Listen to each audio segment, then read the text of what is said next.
Bonjour, ici Yvan Lheureux. Et Richard Turgeon. Bienvenue à Pas sorti du bois.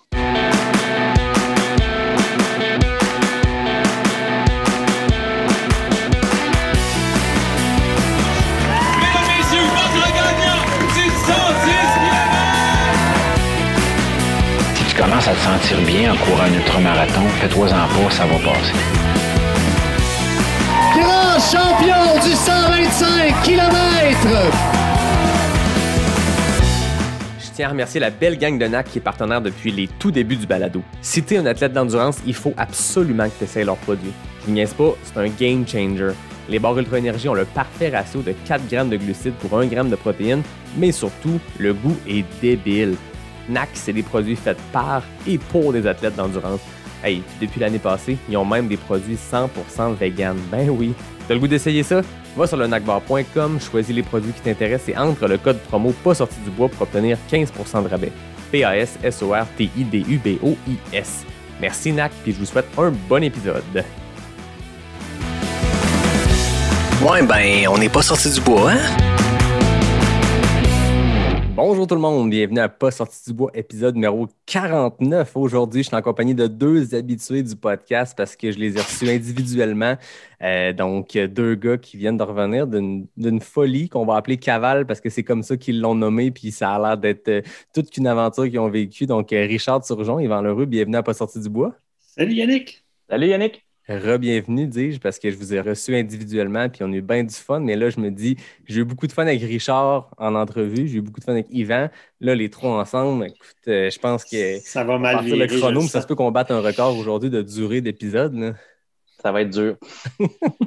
Je suis vraiment content de vous jaser parce que il y a quelques semaines, vous avez fait une cavale, puis j'ai l'impression qu'il y a un peu comme ce que Johan Rock a fait l'été passé, un peu comme d'autres ont fait. Ben, les gens vous ont suivi pendant votre aventure.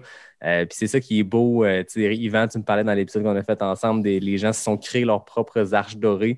Cette année, c'est le retour des courses. Yvan, t'es directeur de course, on sort de la Big Wolf. C'est le fun, on a des courses, mais il y a encore des belles initiatives comme ça qui se font. Puis les gens vous ont suivi parce que de un, vous êtes deux gars bien connus du milieu. De deux, vous étiez en train de faire une méchante folie. Et de trois, vous aviez une top couverture médias sociaux.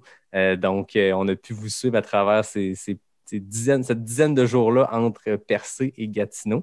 Mais là, on est déjà en train de parler de la cavale. Première question, Richard, je le sais que tes prêts étaient au fret depuis quelques jours. Qu'est-ce que tu bois?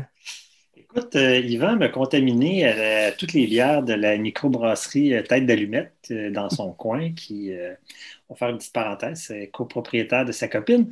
Alors, je bois une shotgun, qui est une brette, assez fruitée, une ale assez fruitée. C'est délicieux, c'est la première fois que j'y goûte. J'ai goûté pas mal à toutes leurs bières, mais première fois pour celle-là.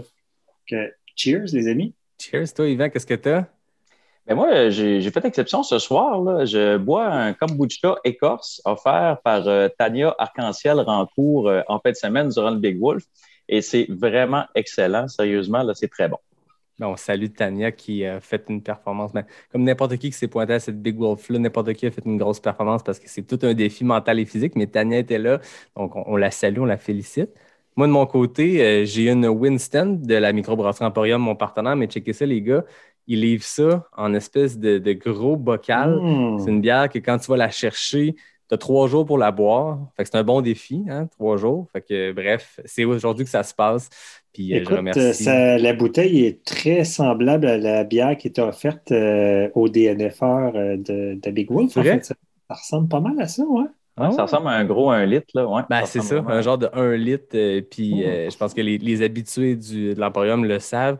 Tu as ton 1 litre, tu vas sur place, ils te le remplissent, tu le bois dans les prochains 3 jours, tu reviens après. Bref, l'Emporium a des maudites bonnes bières pour les gens de Québec. Puis même les gens en dehors de Québec, si vous voyez les belles canettes noires mat avec du doré, emparez-vous de ça. Il n'y en a pas beaucoup en dehors de la région de Québec, mais c'est de la maudite bonne bière. Fait que merci à la gang de l'Emporium. Puis merci à vous deux d'être là. Je pense que ça va être très cool. Mm.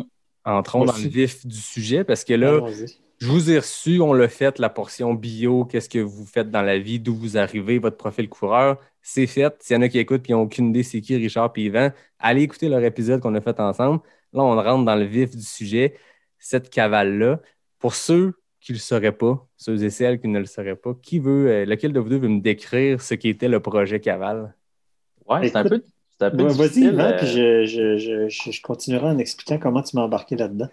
Ouais, le principe, c'est de se créer, comme tu as dit, Yannick, tantôt, une arche dorée, un projet personnel que pandémie, pas pandémie, COVID, pas COVID, on va être capable de le réaliser, tu sais. Puis, moi, quand j'ai imaginé ça au départ, j'ai tout de suite pensé à Richard. Tu sais, je me suis dit, ça prend un gars positif, faut être capable d'avoir un super bon DNM. On va élaborer ce qu'est le DNM. Il faut avoir du plaisir, puis ça prend un super athlète, tu sais, qui est prêt à rentrer un peu dans la douleur, un peu beaucoup, puis à faire avancer ça. Puis de fil en aiguille, on a travaillé le projet, puis on n'est même plus capable de dire qui a eu l'idée de quoi. Puis on a greffé là, des super intervenants autour de ça. Tu sais, Marlène Côté, elle a fait toutes nos communications, toute la préface de Cavale, tous les écrits, les trucs pour le site Internet. Benoît Letourneau qui nous a fait le site là, qui est magnifique. Benoît, merci. Jean-Philippe qui a fait le graphisme. L'espèce de BD avec la signature logo. Là. Fait que, on s'est entouré de gens, là, ça a fait comme un petit paquet de petits électrons avec des protons, puis les gens se sont greffés sur le projet, puis ça a fait quelque chose de vraiment magnifique. Là. Puis, comme je disais, Richard va t'en parler, mais on a de la misère à dire qui a eu l'idée de quoi, puis qui a bonifié quoi par après. T'sais. En fait, moi, je dirais que c'est Yvan qui a eu l'idée, là, puis après ça, ça s'est décliné de toutes sortes de manières qu'on a de la misère, mais depuis le début, moi, je peux au moins dire si ça va mal, c'est de la faute à Yvan parce que c'est lui qui m'a appelé à l'automne passé pour me proposer de faire quelque chose en vélo puis à course, puis il n'avait pas fini sa phrase que j'avais dit oui. Puis après ça, là, effectivement, là, au fil des mois, puis des discussions des jasettes, les gens qui se sont greffés à ça a pris des dimensions insoupçonnées du départ. Là, il y a des gens qui sont greffés à l'équipe. On a fait une levée de fonds à travers ça.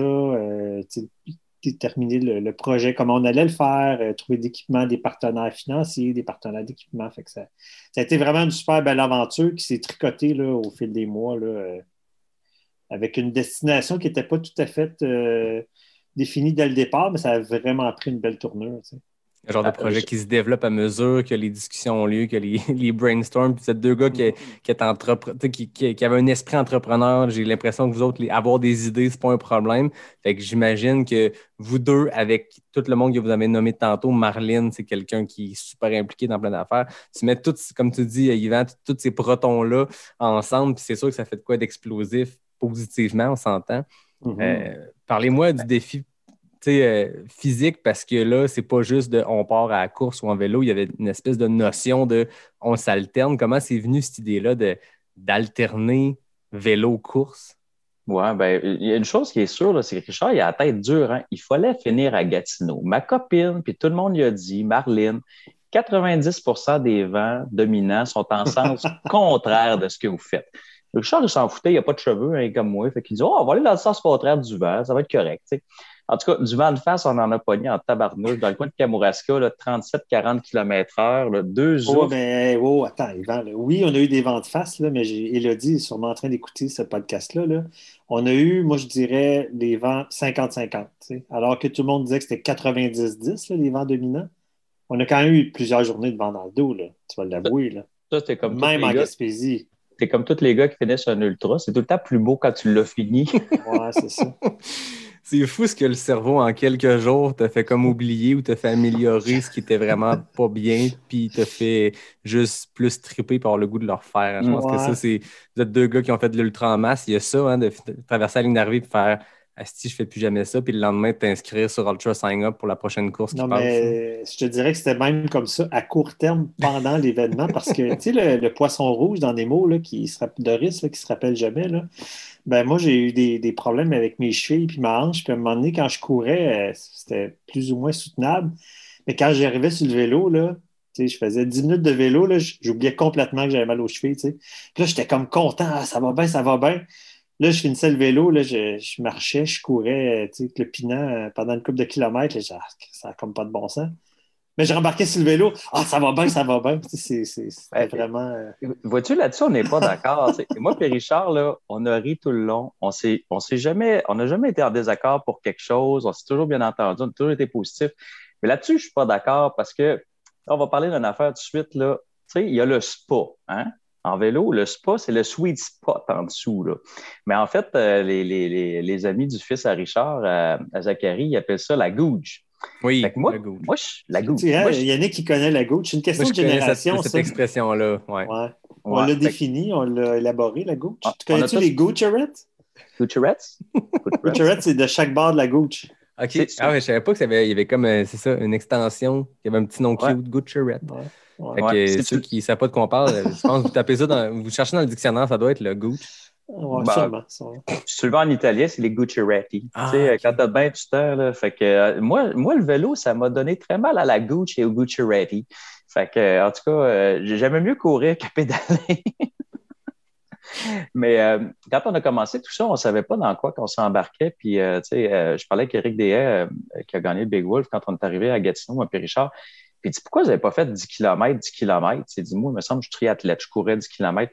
Mais c'est ça notre idée au début. Puis on s'est aperçu que il faut quand même que tu lances le vélo. Fait que, tu sais, faire 1 kilomètre, c'est pas suffisant parce qu'à chaque fois, il faut que tu réactives le vélo puis il faut que tu lances la vitesse.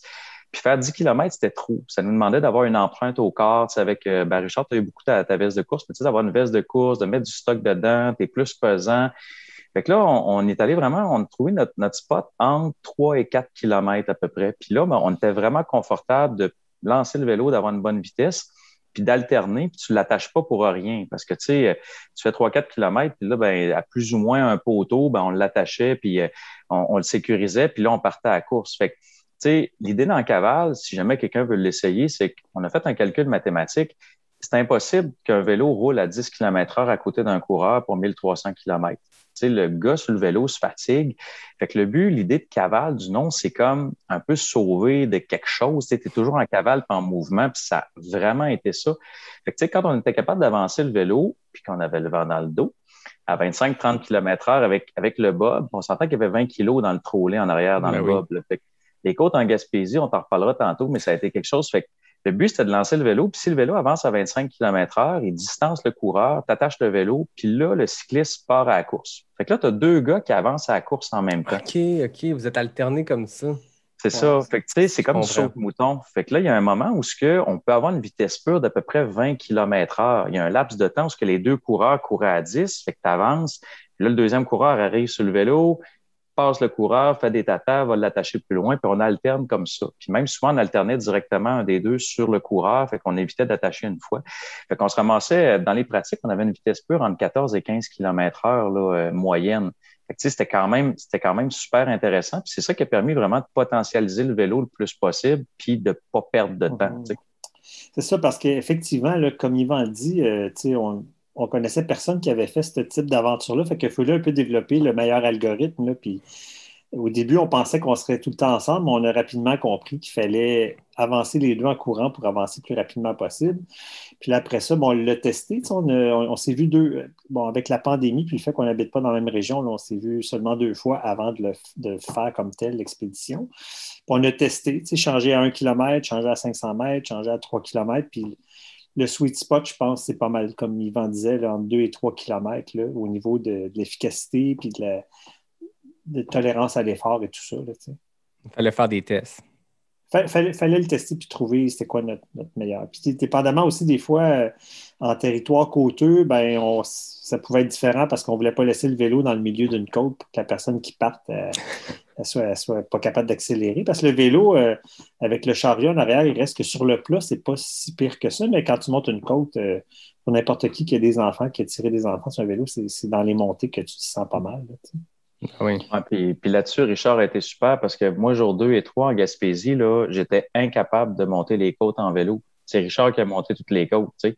On parlera des mollets tantôt, là, mais je veux dire, c'est pas de question de mollets.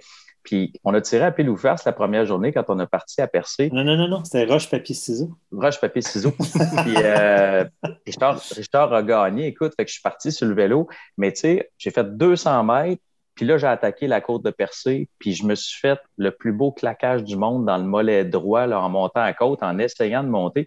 Je suis pas un gars de vélo. J'avais pas assez déguiré la patente. Puis là, j'arrachais le volant là, comme si j'étais sur un rameur. Richard, il m'a vu passer, puis il dit « T'as pas l'air de pédaler comme il faut. Là. » Il dit « Il faut que tu mettes les petites guires, puis tout ça. » Et moi, je voulais arracher les côtes pour arracher le volant. Fait que, tu sais, la plus grande distance que j'avais faite en vélo, c'est à peu près 80 km. Fait que moi, j'avais pas assez pratiqué. Ça a été ma faiblesse. Claquage dans le mollet en partant. il mouillait par en dessous la première journée. Il y avait du crachin d'un B, puis tout ça. On était sur le vélo, là, on gelait, on courait, on se réchauffait. Fait qu'on alternait tout le temps entre l'hypothermie puis confortable. Ça a duré comme 24 heures. Là, ça a été dantesque le début de ça. Puis moi, j'ai appris à pédaler, puis je sais pas pourquoi, là, mais à la fin, j'étais correct sur le tandem, mais au début, là, les jambes venaient comme de la guimauve, puis j'avais la patate qui s'emballait. Écoute, j'ai un rythme cardiaque à 45-46 au repos. Ben là, je pense que j'allais à 160. Mais j'étais pas capable de fournir l'effort avec le trolley. On n'avait pas anticipé que les côtes allaient être si tough que ça en vélo. Les 3 premières journées, le vélo, ça n'a pas été un allié, là. En tout cas, pour moi, c'était un ennemi. Puis, Richard était super fin. Il dit, écoute, Yvan, laisse le vélo dans le bas de la côte. Yes! Je vais te le monter. Ben, écoute, il a fait un gros effort. Il a monté toutes les côtes. J'arrivais en haut. Le vélo était dessus de la côte. J'étais comme, oh yeah! J'ai eu quand même, les difficultés étaient toutes au début. Là, bon, c'est parce que c'est côté au début. Là. Ouais, la première journée, il y a de la côte en partant de Percé. Mais la première journée, c'est qu'il faisait 10 degrés, vent de face, puis comme Yvan disait, il pleuvait par en dessous. Là. Fait que, elle était rough, mais on était fresh, puis ça allait bien. La deuxième journée, c'est la portion où il y a le plus de côte. On a fait à peu près 2000 mètres de dénivelé entre Anse au Griffon puis Manche d'Épée. T'sais. Fait que là, les 2 premières journées, on s'est donné, mais ils nous ont un peu été. Après ça, écoute, c'était quand même... Le gros du dénivelé était fait, puis on a profité au bout des paysages de la Gaspésie. Là. En fait, un des points forts de cette expédition-là, c'est d'avoir redécouvert le Québec carrément. Là. Ouais, puis d'un bout à l'autre, on s'entend. Puis en le faisant au rythme de pédaler puis de courir, tu as vraiment le temps d'absorber le paysage autour. Tu sais. Ben, c'est clair. Mais là, je vous écoute. Est-ce que dans votre préparation, parce que Yvan, je vais vouloir qu'on en revienne, on pourra en parler maintenant, mais tu sais, quand on avait fait l'épisode ensemble, tu me disais, toi, ton défi, c'est la course. Parce que Richard, c'est un coureur. Richard, tu sais, toi aussi, tu as fait plein d'ultras, mais tu es un randonneur extrêmement rapide. Tu es connu. Puis ça, je pense que c'est une des phrases que j'ai entendues le plus quand les gens me parlent du podcast. Ils me disent, hey, l'épisode avec Yvan, le gars qui a fait Arikana à la marche. Puis c'est quelque chose, je pense, honnêtement, c'est la phrase que j'ai entendue le plus quand les gens me parlent du podcast. C'est ça qui les a marqués. C'est que les gens ne peuvent pas s'imaginer que tu peux faire un 125 Arikana à la marche, très rapide, mais à la marche. Donc, tu m'avais dit, moi, mon défi, c'est la course. Est-ce que les deux, vous avez focusé sur gros entraînement de course parce que ça va être un défi de course, puis le vélo va être l'espèce de repos, entre guillemets, puis finalement, vous avez été surpris parce que je vous écoute, le vélo a l'air de vous avoir rentré dedans. Oui, on a potentialisé nos forces. C'est que, tu sais, Richard, moi, je power hikais les côtes. Il y a Pierre Fauché, que je salue, qui il aurait dit sur une photo, serre tes épaules, ça sert à rien. Ouais, mais quand tu prends une écho de Madeleine, tes épaules, tu es content de les avoir. Fait que moi, je power hikais les côtes, puis sérieusement, j'ai été surpris. J'ai couru jusqu'à la fin, puis même les derniers jours, j'étais capable de courir, puis je m'y attendais pas. Moi, depuis janvier, là, j'ai couru. J'ai couru sur le tapis, j'ai couru sur de l'asphalte. J'ai pas couru en sentier, mais j'ai couru partout, puis ça m'a surpris. Après 4-5 jours, je courais encore. Là. J'avais un petit clopinement, là, mais impressionnamment, là, c'est fou de voir comment est-ce que tu peux transiter sur quelque chose. T'sais. Puis comme tu disais, moi, j'étais un marcheur, j'ai fait Arikana, j'avais fait 27 km dans mon été, puis Marlène m'a invité, je suis allé faire Arikana en marchant. T'sais. À un moment donné, tu es capable d'aller très loin si tu ralentis ton rythme puis tu as un bon focus. Toi, Richard, ça t'a-tu surpris le défi du vélo? Moi, du vélo, j'en ai quand même fait pas mal dans ma vie. Là. J'avais plus d'expérience que Yvan. Puis je me suis préparé pas mal en faisant les week-ends des alternances vélo-course. Là. Mais je faisais des plus longues distances. Je faisais genre 10 km de course, 10 km de vélo que j'alternais. Là, parce que c'est juste pas pratique dans mon quartier tout seul de faire des 2-3 km. Là. Mais effectivement, le vélo, je pense qu'on l'avait sous-estimé dans le sens que le vélo, ça va être la portion facile, puis on va se reposer. Mais ça reste que c'est quand même 60 km de vélo chacun par jour. Fait que, à un moment donné, je pense qu'il était le plus dur, c'est le derrière. Il faut que ton derrière prenne la forme de la selle du vélo. Là. Fait que ça qui se moule. Là. Fait que, moi, je fais du vélo à l'année longue pour aller travailler. J'ai quand même la Gooch ou le spa assez bien tanné pour ça. Mais Yvan, il y a eu le derrière quand même qui s'est formé pendant les 10 jours de la cavale. Là. Ouais. C'est drôle. Quand on était sur le tandem, à la fin, de temps en temps, il fallait faire des pauses cul, qu'on appelait. Là. Ah ouais, c'est ça. On a passé tellement de temps ensemble là, qu'à un moment donné, on pensait c'était un peu épeurant, là. On pensait aux mêmes affaires en même temps. Tu sais, Yvan, il me disait quelque chose, puis je m'en allais dire la même affaire. Puis lui, il était derrière, tu sais, puis tu sais, les pauses cul, à un moment donné, on était synchronisés, là. On avait besoin de se lever les fesses de la selle, là. On arrêtait de pédaler, puis on se laissait les fesses. C'est tellement drôle, j'allais dire exactement la même affaire. Les dernières journées, là, on était comme des filles qui sont ensemble, à un moment donné, on dirait que leur cycle menstruel se concorde. Là. J'ai regardé la vitesse sur ma montre. Richard se levait à la main en avant, mais il ne me voyait pas sur le tandem. Je venais pour prendre ma bouteille d'eau. Richard prenait sa bouteille d'eau. Hey, ça n'avait aucun sens. On faisait tout, on disait tout en même temps. À un moment donné, Richard disait hey, j'aurais besoin de faire pipi. Ah, moi aussi. Et on arrêtait tout le temps en même temps. C'est vraiment impressionnant la complicité qu'on a eue. Puis, je pense que tu as besoin de quelqu'un avec qui tu t'entends super bien et tu as les mêmes valeurs pour réussir à faire une affaire de même. Tu sais, Richard, là, il avait mal à sa hanche, là, il va t'en parler. Là. Mais je veux dire, c'est fou je pense que Richard a enduré puis il a continué puis il était super de bonne humeur tout le temps. Là, tu sais. Parce que c'est ça que j'allais te demander. Vous avez passé 10 jours au total, 13 jours? Ouais, 10 jours. 10 jours total. 10 jours de faire la cavale, mais tu sais, je ça. suis arrivé à Rivière-du-Loup l'avant-veille, puis bon. Fait que vous avez passé beaucoup de temps ensemble. Ouais. Parlez-moi rapidement de comment vous vous connaissiez, parce que vous avez fait le Tort des Géants ensemble, mais cette amitié-là, cette complicité-là, elle remonte à quand? Puis comment elle a changé pendant ces 10 jours-là, aussi près au point d'avoir vos cycles menstruels ensemble? Ouais, curieusement, on ne se connaît pas depuis très longtemps. En fait, Yvan et moi, on s'est rencontrés pour la première fois au Tort des Géants en 2019. Directement au Tort, OK. On s'est rencontrés, on était une petite gang de Québécois avec Martine, Dany, puis notre gang de l'Outaouais. On s'est donné rendez-vous en refuge, s'acclimater. Puis, tu sais, ça a comme, tu sais, assez rapidement, là, ça a comme cliqué, là. Puis, en Italie, on n'a pas passé tant que ça non plus ensemble. Là. Mais dans l'année qui a suivi, avec la pandémie, Yvan a organisé la solidaire course. Moi, j'ai organisé le volet Outaouais là-dedans. Puis là, on a passé bien du temps en virtuel ensemble. D'ailleurs, on a passé bien plus de temps en virtuel qu'en vrai, là, avant la cavale. Puis quand on s'est revus pour la première fois, printemps, là, à la fin de la saison de ski, on est allé courir dans la neige dans le coin de Québec. Puis c'était un peu weird quand on s'est vu en vrai. C'était comme... C'est comme un paquet de gens qui étaient là à la fin de semaine à Big Wolf qu'on se connaissait très, très peu en présentiel. Là, mais la chimie était là. Ça, il n'y a aucun doute là-dessus. Puis c'est sûr qu'en passant plus que 10 jours ensemble, ben, ça a juste empiré. Là. Et moi, mon cul confirme qu'on a passé plus de temps en présentiel qu'en virtuel ensemble, je te garantis. Ouais. Mais tu sais, Richard, il est super humble, mais il a été un des premiers acteurs avec Marlène de la Solidarité Course. Après ça, on a parlé du défi Everest. All-in, il a embarqué. Fait que on partage beaucoup de valeurs, tu sais, valeurs familiales, valeurs d'implication communautaire. Fait que ça a vraiment cliqué depuis le départ. Puis quand on était au refuge finaux, on a jasé ensemble comme plusieurs jours. On a passé beaucoup de temps, puis on échangeait nos trucs. Puis on s'est aperçu que ça collait vraiment, là, tu sais. Il y avait une complicité qui se créait tranquillement, mais là, après 10 jours, donc quelques-uns sur un tandem, il y en a un en arrière qui sent le dos de l'autre pas mal. La complicité est complète, là. Je veux dire, il n'y a plus rien à votre épreuve. Pas le choix. Non, puis tu sais, je te dirais que vraiment, honnêtement, là, je ne sais pas si Yvan va être d'accord avec moi, mais il y a eu 0 moment de friction. Puis tu sais, à un moment donné, comme on parlait, là, à mi-chemin, j'avais des problèmes articulaires qui m'empêchaient de courir. Puis là, à un moment donné, moi, je ne pouvais juste plus. Puis je trouvais ça hyper dommage parce que c'est un effort d'équipe, tu sais, fait qu'à un moment donné, quand un ne marche pas, ça affecte l'équipe au complet, tu sais, puis Yvan, il y a eu zéro problème avec ça, là, tu sais, moi, ça m'inquiétait un petit peu, mais Yvan disait, non, let's go, Richard, ça, on se trouve une autre solution, tu sais, on est en mode solution, qu'est-ce qu'on pourrait faire, puis ça a duré 24 heures, puis on s'est reviré de bord, puis on s'est retrouvé une autre manière de fonctionner, puis finalement, il y a eu un petit deuil à faire de dire, bon, on finira pas comme on a commencé, mais après que ce petit deuil a passé là, ça a été hyper le fun. Là. En rétrospective, c'est un très, très bon move de faire le restant en tandem.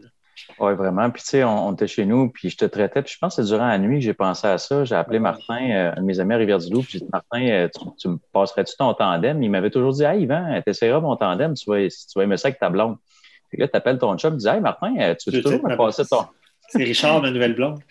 Oui, il dit, tu veux-tu me passer ton tandem? Ben oui, Yvan, pas de problème. OK, c'est parce qu'on irait à Gatineau avec. J'en parle à ma blonde, puis je te rappelle. 5 minutes après, il dit, oh ouais, Marie-Josée est d'accord, on peut te passer le tandem, tu sais. Mais moi, j'ai eu un 12 heures bien difficile avec moi-même, tu sais. Puis j'avais de la misère. Tu sais, nous autres, les gars d'Ultra, là, on a un focus, on a un but, puis tout ça. Puis, tu sais, on est deux thérapeutes, j'étais super ouvert à ce que Richard vivait, puis ça, puis il n'était pas question qu'on fasse autrement, mais j'avais de la misère avec moi-même, tu sais, à dire, OK, là, on change ça. Puis, ça a comme été une switch. On a embarqué sur le tandem, le sourire est revenu, l'espèce de conflit intérieur s'est tassé, puis là, on a tellement eu du fun les 5 dernières journées parce qu'on a pu rencontrer des gens, chose qu'on ne pouvait pas faire. Le monde disait, hey, Joanne, je t'ai préparé des biscuits, rentre 2 minutes en passant à l'île verte. Hey, j'ai pas le temps, Joanne. On a passé droit. Finalement, c'est Zach qui arrêtait avec la vanne puis il a mangé tous les biscuits. Mais il a ramassé les biscuits, le plat, on l'a jamais vu. Mais tu sais, on a pu arrêter de voir des maisons de jeunes. On a pu arrêter de voir des gens. Parce que on s'est mis à faire 180 km, 170 km de vélo, rattraper un peu le 40-50 qui nous manquait. Puis à ce moment-là, là, on avait du temps. On était capable d'arriver à heure dite dans les maisons de jeunes. Parce que en Gaspésie, on passait à 11 heures le soir, on passait à 4 heures du matin. On n'arrivait pas à se concorder. C'était impossible avec l'horaire. C'était chargé ce qu'on voulait faire. Là. On a fait une levée de fonds, un défi sportif extrême. Grâce à on a redonné 500, 600, 700 paires de souliers. C'est tout le management de ça, de la levée de fonds, de rencontrer Maison de Jeunes. C'était vraiment audacieux, là. C'était culotté. Là. C'était un peu trop dans le package, je pense, pour réussir à faire fitter tout ça avec les rencontres des maisons de jeunes. Puis le fait d'utiliser le tandem, ça a vraiment permis là, d'alléger la fin du voyage. Puis ça a été tellement agréable. Ouais, puis c'était beau de vous voir aller parce que c'est un défi que vous avez créé de toutes pièces. Fait qu'il n'y a pas de précédent. Puis je comprends ton sentiment, Yvan. Toi, dans ta tête, vous alliez le faire avec ce modèle-là d'alternance course. Puis je suis certain que ça a été, comme tu dis, difficile de dire on change le plan, mais au final, c'est votre défi. Puis, tu sais, le mot cavale, on dirait, moi, dès que vous avez lancé ça, j'ai fait, mais ça me semble cavale, ça fait un peu, pour reprendre les termes de Jeff Tapp du Gaspésia 100 quand il décrit sa course, broche à foin de luxe. Tu sais, le dessin de Jean-Philippe qui a fait de la cavale, elle n'est pas droite. Puis c'est un plan un peu, tu sais, pour ne pas reprendre les termes de M. Bombardier, c'est un peu un plan de marde, votre affaire. Puis, je trouve ça beau que, justement, on se revient sur un dizaine, on change la patente. On dirait que moi, ça fitait parfaitement avec ce branding-là dont vous avez fait la promotion, cette image-là du défi que vous avez lancé, de la cavale un peu croche, là, tu sais, il y en a un qui court, un qui pédale, puis c'était juste parfait. Puis j'ai l'impression, moi, quand j'ai vu ça, j'ai fait, bon, ben, leur plan a changé, good, c'est ça la cavale. La cavale, c'est on se rend d'un point A à un point B, on ramasse de l'argent en maudit pour des maisons de jeunes, puis s'il faut changer le plan puis se revirer sur un dizaine, mais je pense que vous êtes deux gars qui avaient de l'expérience d'ultra, puis s'il y a bien une chose qui arrive en ultra, c'est changer ses objectifs en cours de route, puis se revirer sur une scène, puis changer son mindset. Là. Parce qu'effectivement, quand on fait une aventure, bien, une aventure, c'est parce que c'est justement une aventure, parce que tout n'est pas prévu, puis il va arriver des imprévus, puis il va falloir s'ajuster. Fait que ça fait partie de ça. Puis tu as bien raison que le logo que JP a designé pour nous autres, c'est hyper représentatif de l'état d'esprit dans lequel on faisait ça. T'sais. Le jambon qui revole sur le bord de la caravane, puis les caisses de bière, puis Ça fait très Far West, là, tu sais. Ouais. Je pense que c'est pas par rapport avec Yvan, mais c'est quand vous êtes allé faire une course, Richard, c'est le à Moab, que vous étiez les Dalton, puis cette image-là, puis tes 4 Dalton, puis ton texte que tu avais écrit là-dessus. Ça fait un peu Far West, puis l'image que Jean-Philippe a faite de votre cavale, ça fait très Far West. Fait que de s'adapter, puis de changer le plan en cours de route, puis de virer qu'il y a un tandem, moi, il n'y a pas plus Far West puis cavalesque que ça. Fait que c'était comme, ben écoute, les choses, les shit happens, puis on change, mais parlons-en de ce shit happens. Qu'est-ce qui s'est passé qui a mené à cette décision-là? Tantôt, on en parle depuis tantôt, la blessure de Richard, mais concrètement, qu'est-ce qui s'est passé? En fait, après, pendant le jour, peut-être fin jour 2, début jour 3, là, j'ai commencé à avoir mal sur le devant des chevilles. Puis avant qu'on parte en expédition, en cavale, Yvan il m'avait dit hey, Richard, tu reviseras le taping des releveurs des orteils. Tu sais. Moi, honnêtement, le taping du releveur des orteils, j'avais jamais entendu parler de ça parce que j'avais jamais eu ce problème-là, j'avais jamais vu ça. Tu sais. Puis là, à un moment donné, j'ai commencé à avoir des problèmes de releveur des orteils. Je me disais, ben fuck, qu'est-ce qui se passe avec mes pieds? Tu sais? Puis, ouais, c'est ça, j'ai eu le mauvais sort de Yvan, le ninja. Puis, ben, c'est ça, j'ai eu de l'enflure là, sur le devant, dans le fond, dans la courbe devant le pied. Puis, c'est quand tu marches, ben, tu relèves tes pieds plus que quand tu cours. Mais la seule explication que j'y vois, puis, tu sais, j'ai eu ça, tu sais, ça fait comme une semaine et demie qu'on a arrêté la cavale, puis je ne suis même pas encore 100% remis un peu. Là. Ah ouais. Mais les éléments de ça, c'est quoi? Je pense que c'est courir sur l'asphalte, définitivement, parce que je suis un coureur de trail et je cours 100% sur la trail. Mais ce printemps, j'ai quand même couru pas mal plus sur la route. Mais l'asphalte, ça pardonne pas. Puis l'autre aspect, c'est que la route, elle est quand même tout le temps un petit peu inclinée sur le plan là, pour l'écoulement des eaux. Fait que tu cours toujours un peu comme si tu avais une jambe courte, une jambe longue. Puis on a fait attention d'alterner de côté de route de temps en temps pour essayer de balancer les choses, mais ça a comme pas bien passé. Fait qu'à un moment donné, à la fin du jour 3, là, j'avais les chevilles pas mal barrées. Puis cette nuit-là, j'ai pas bien dormi. Puis je me disais... Demain, je vais être capable de marcher. Hey, on a juste 3 jours de fête, ça n'a comme pas de bon sens. Puis le jour 3, en me levant, c'était pas super, mais je suis parti en marchant, puis tranquillement, j'étais capable de courir, puis j'ai passé à travers la journée là, correct. Là, ça faisait mal, là, mais bon, je me suis dit, OK, c'est comme endurable. Puis on s'était fait des tapes là, pour aider. Les tapes, ça faisait une bonne différence. Le jour 5, là, c'était encore de même. Puis là, je me disais, là, on n'est même pas à mi-parcours. Puis une des choses qu'on s'était entendu avant de partir, c'est qu'il faut arriver à mi-parcours, pas trop poqué. Parce que c'est quand même un défi de plusieurs journées. Puis assez long. On avait dit ça? moi, je t'avais dit ça, puis tu avais dit oui. Ah, oui, je m'en rappelle très, très bien. Tu avais dit oui. Oui. C'est bizarre, tu t'en rappelles pas, Yvan? Je m'en rappelle. On va voir ça sur une cassette en quelque part. Fait que c'est ça. Fait que c'est ça qui a mené au. Puis là, bon, j'ai eu aussi mal à une hanche, mais je pense que j'ai couru tellement tout croche à cause de mes chevilles qu'à un moment donné, ça s'est mis à se promener un peu. Là. Ça t'a compensé.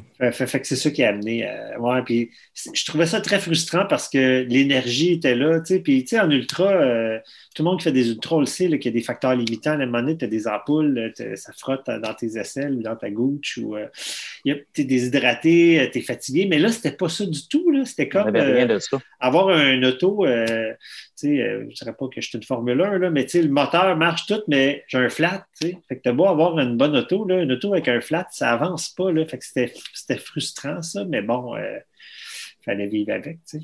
Puis quand on avait parlé ensemble, Richard, t'es un des rares qui a beaucoup d'expérience en ultra, qui n'a pas de DNF à son actif. Ouais. Puis t'avais-tu déjà vécu ça, ce genre de sentir que tu as un flat et que le moteur ne suit pas? Que le moteur est prêt, mais que le flat ralentit? Non, c'est la première fois que je vois que je... Tu sais, si ça m'était arrivé pendant un ultra là, en solo, là, la même affaire, il n'y avait rien à faire, tu sais.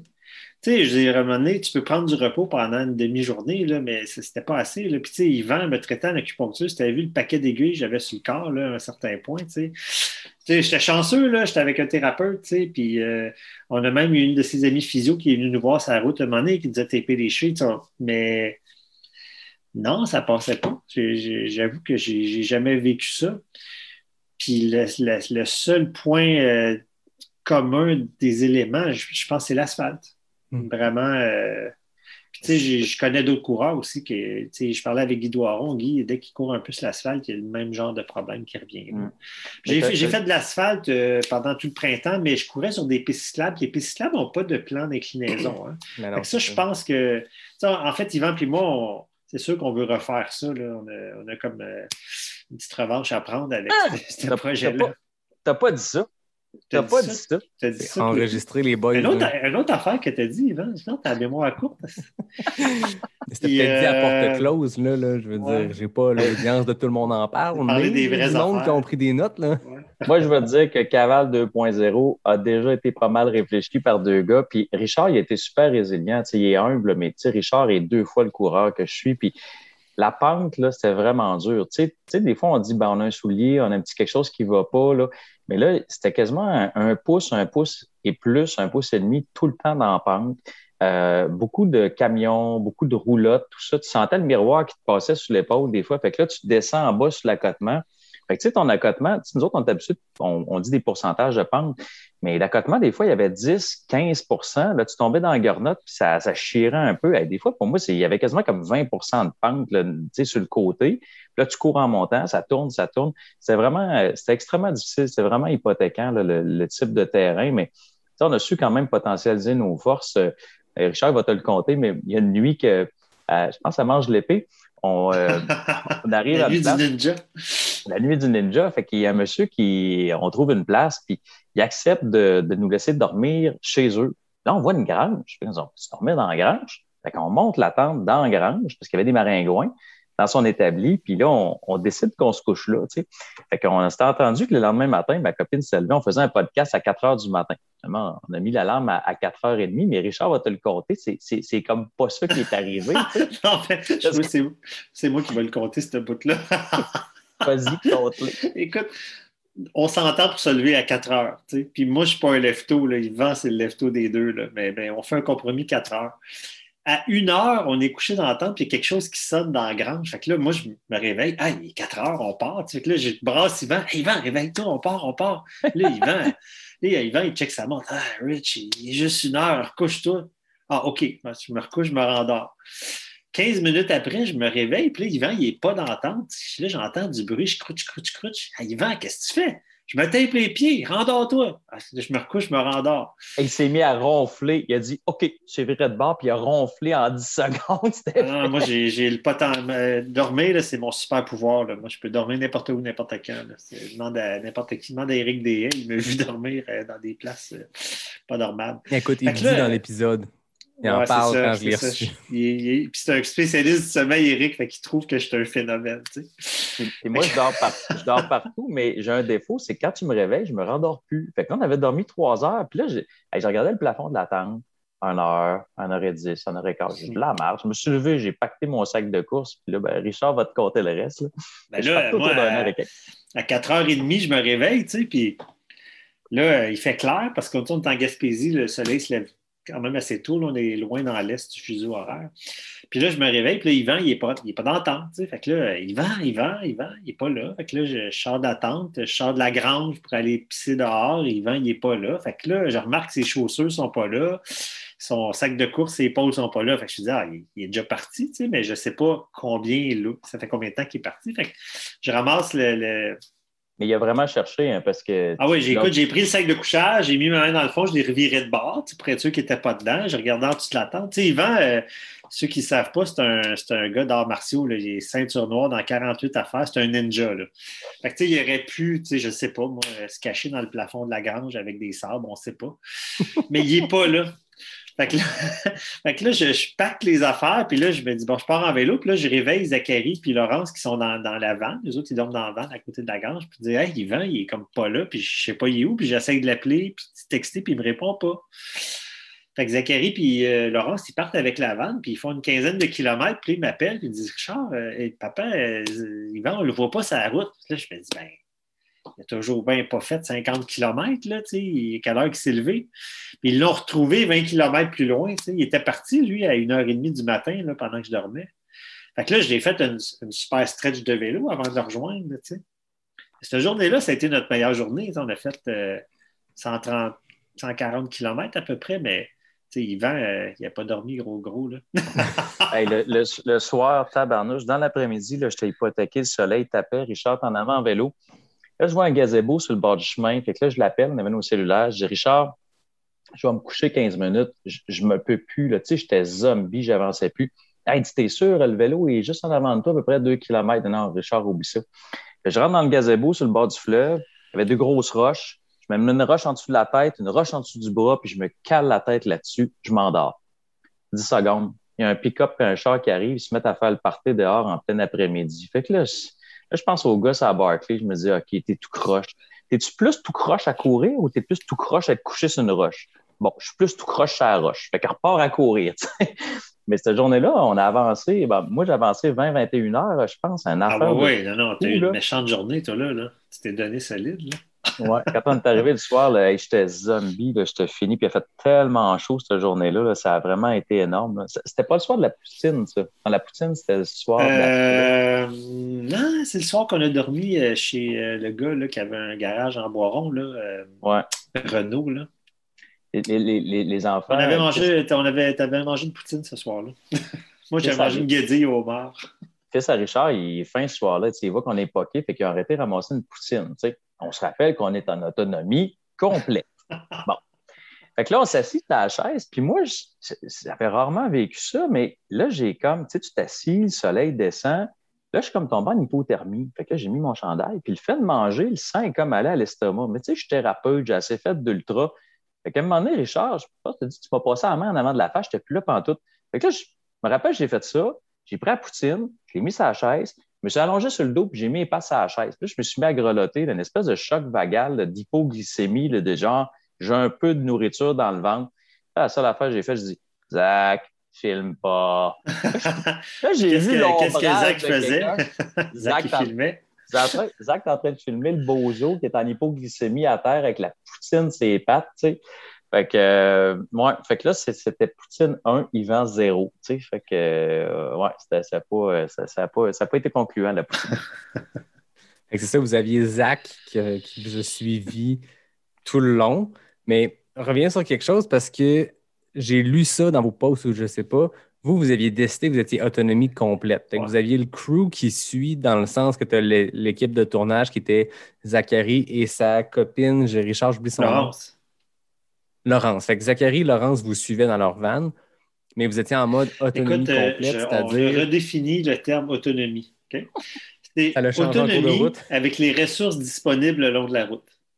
Hein? Voilà. Un peu comme quand tu fais un FKT, tu as l'option, en FKT, tu as l'option unsupported puis self-supported. Unsupported, c'est rien du tout, sauf de l'eau de rivière. Puis self-supported, tu n'as pas le droit de support de qui que ce soit, mais tu as le droit de te ravitailler dans un dépanneur. Si une poutine qui traîne le long de la route, tu as le droit de la manger. Bon, exact. On s'entend, on est d'accord.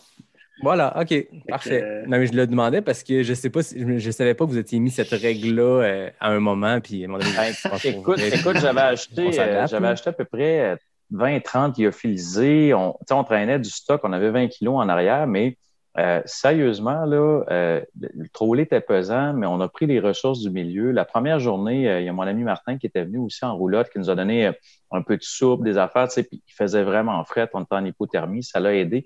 Fait qu'on a quand même eu des coups de main ponctuels, même si on traînait le stock.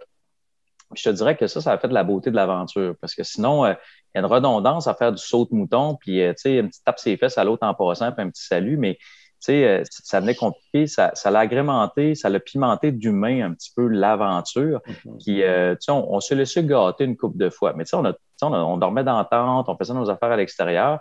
Mais je veux dire, quand un cornet de crème à glace arrivait ou un mini-pot passait à quelque part, on arrêtait et on se mangeait quelque chose. Là, je te dirais sur une note plus sérieuse, c'est qu'à la base, quand on a planifié ça, là, on ne savait pas ce serait quoi les conditions sanitaires à l'été. Puis une des raisons qu'on a décidé de faire un projet, c'est que 2020, tout avait été annulé pas mal. 2021, ça s'enlignait pour ça. Fait qu'on s'est dit, on va se faire un projet en étant une bulle de 2 puis peu de contact avec l'extérieur. C'est comme faisable un peu dans n'importe quelle couleur de zone. Puis bon, les choses ont fait qu'on a viré en vert la semaine avant puis qu'on avait le droit de voir des gens à l'extérieur, tout ça. Fait que ça a fait qu'il y avait moins ce stress-là, si tu veux, d'avoir des contacts avec des personnes. Puis en même temps, là, ça n'a pas de bon sens le nombre de personnes qu'on a croisées sur notre route. Là. Il y avait des amis qui sont venus au départ.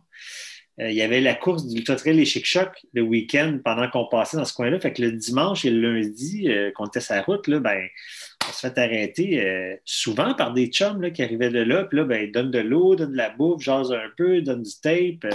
Ça a été une succession de rencontrer des gens. Là. Dans le bas du fleuve, Yvan, il y a plein d'amis. Il est connu là-bas. Comme il parlait tantôt, il y a une de ses amies qui préparait des biscuits quand on passait. Elle voulait qu'on arrête de prendre un café.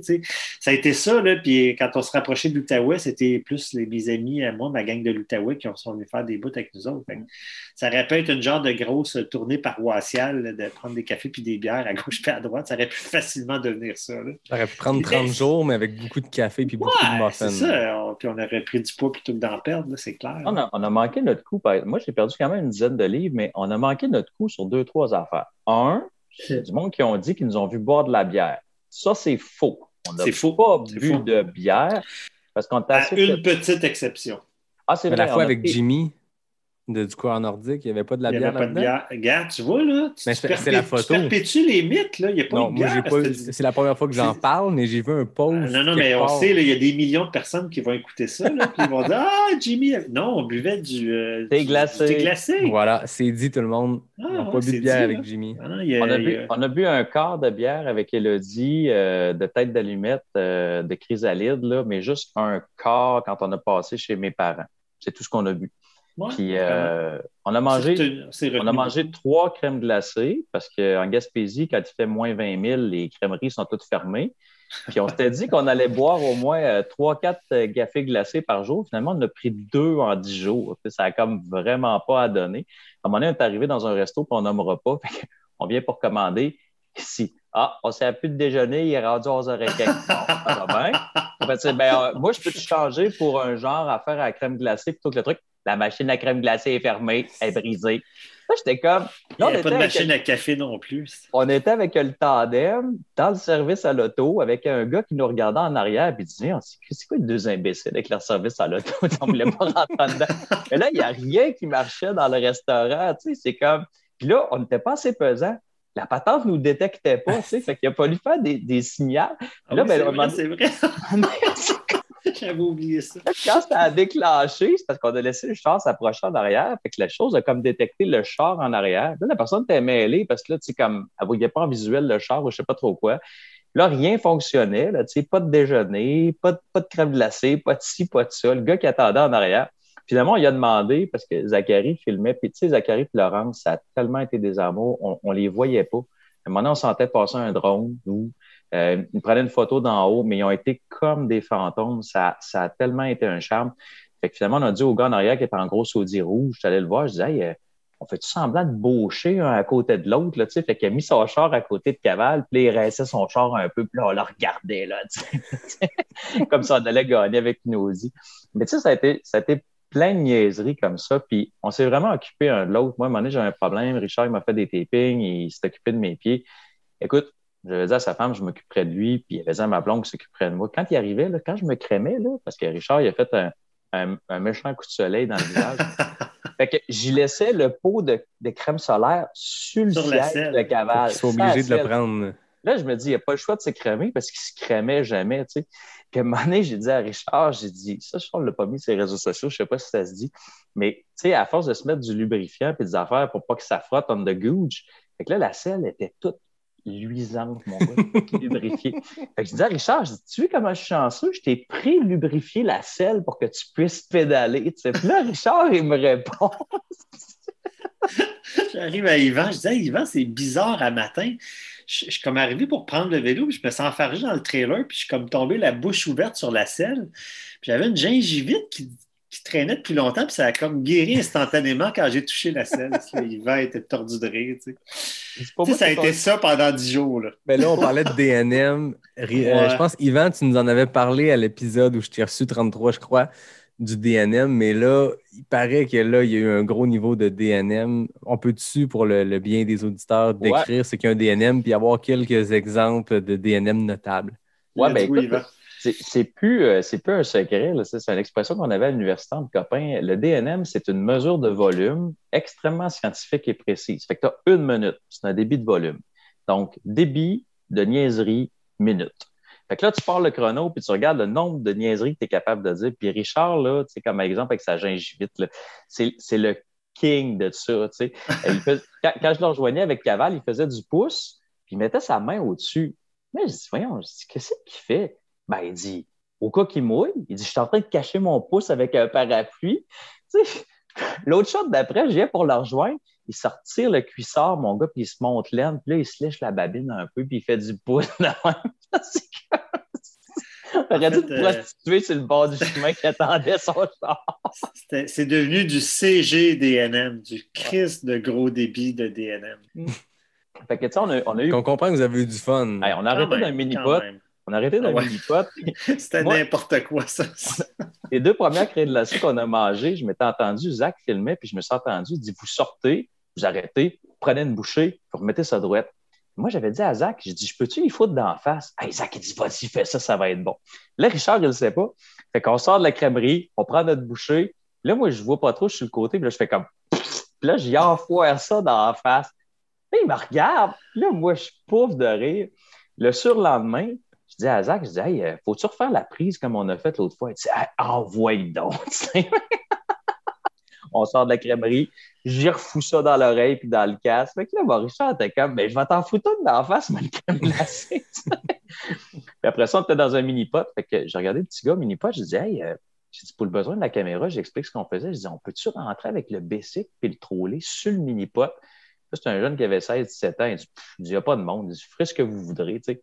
Fait que là, on s'est mis à pédaler avec le Bessic à travers les choses de mini-pot. On a joué une game de mini-pot que Richard a gagné d'un coup d'un coup. Faites un trou d'un coup. Puis le mini-pot était tellement mal fait. Là, les choses étaient pleines d'eau, les bandes rebondissaient mal, puis les objets se tassaient. Il y avait comme une barre qui bloquait le trou juste un peu. Fait que quand Richard a joué, moi, j'ai pogné à la barre, elle était sur un clou, puis je l'ai mis en avant du trou. Fait que je disais, hey, ça ne marchera pas. Finalement, ça a ricoché sa bande par en arrière, puis il a fait un birdie d'un trou. Fait que, tu sais, ça, c'est la photo de le coup du champion, puis le tigre de bois, c'était ça. Mais tu sais, c'est comme le coup impossible, il l'a réussi. Fait que, c'est ça, mais on a eu du plaisir tout le long. On a ri. Des fois, c'était des jokes bas de ceinture. Là. Il y a des journées que ça volait pas haut, là, mais on avait du plaisir. Ben oui, puis je veux dire, des fois, dans un ultra qui dure une seule journée, quand tu cours longtemps avec la même personne, ben, tu finis dans ces eaux-là. Là, je veux dire, 10 jours avec deux gars qui ont beaucoup d'expérience en DNM, je m'attends à rien de moins. Là. Non, c'est sûr que comme Yvan dit, ça volait pas toujours haut, mais on est capable. On est capable du meilleur comme du pire, tu sais. Mais le but, c'était de rigoler, puis ça, je pense qu'on a atteint le but à 300%. Là. Ben oui, puis je suppose que quand tu souffres physiquement de rire, on le sait, ça a un bon effet. C'est thérapeutique. Ouais. Et ça, c'est impressionnant que le moral soit resté bon tout le temps. Puis c'est drôle, les 2 dernières journées et demie, moi, j'ai trouvé un truc pour faire pédaler un turgeon. Là. Ça, c'était génial. J'avais des écouteurs. Fait que là, je savais pas trop s'ils fonctionnaient chacun sur l'oreille. Fait que là, je donne un écouteur, je mets un écouteur. Puis là, je rouvre mon Spotify. Puis là, je m'étais fait une playlist des années 80. Et là, on se met à triper. Là, Richard, il dit, t'as-tu ça? Fait que là, je rouvre mon téléphone juste ses ondes. Fait que là, si tu veux faire pédaler un turgeon, là, mets-y du YouTube. Ça n'a pas de sacrement de bon sens. Fait que là, on passe.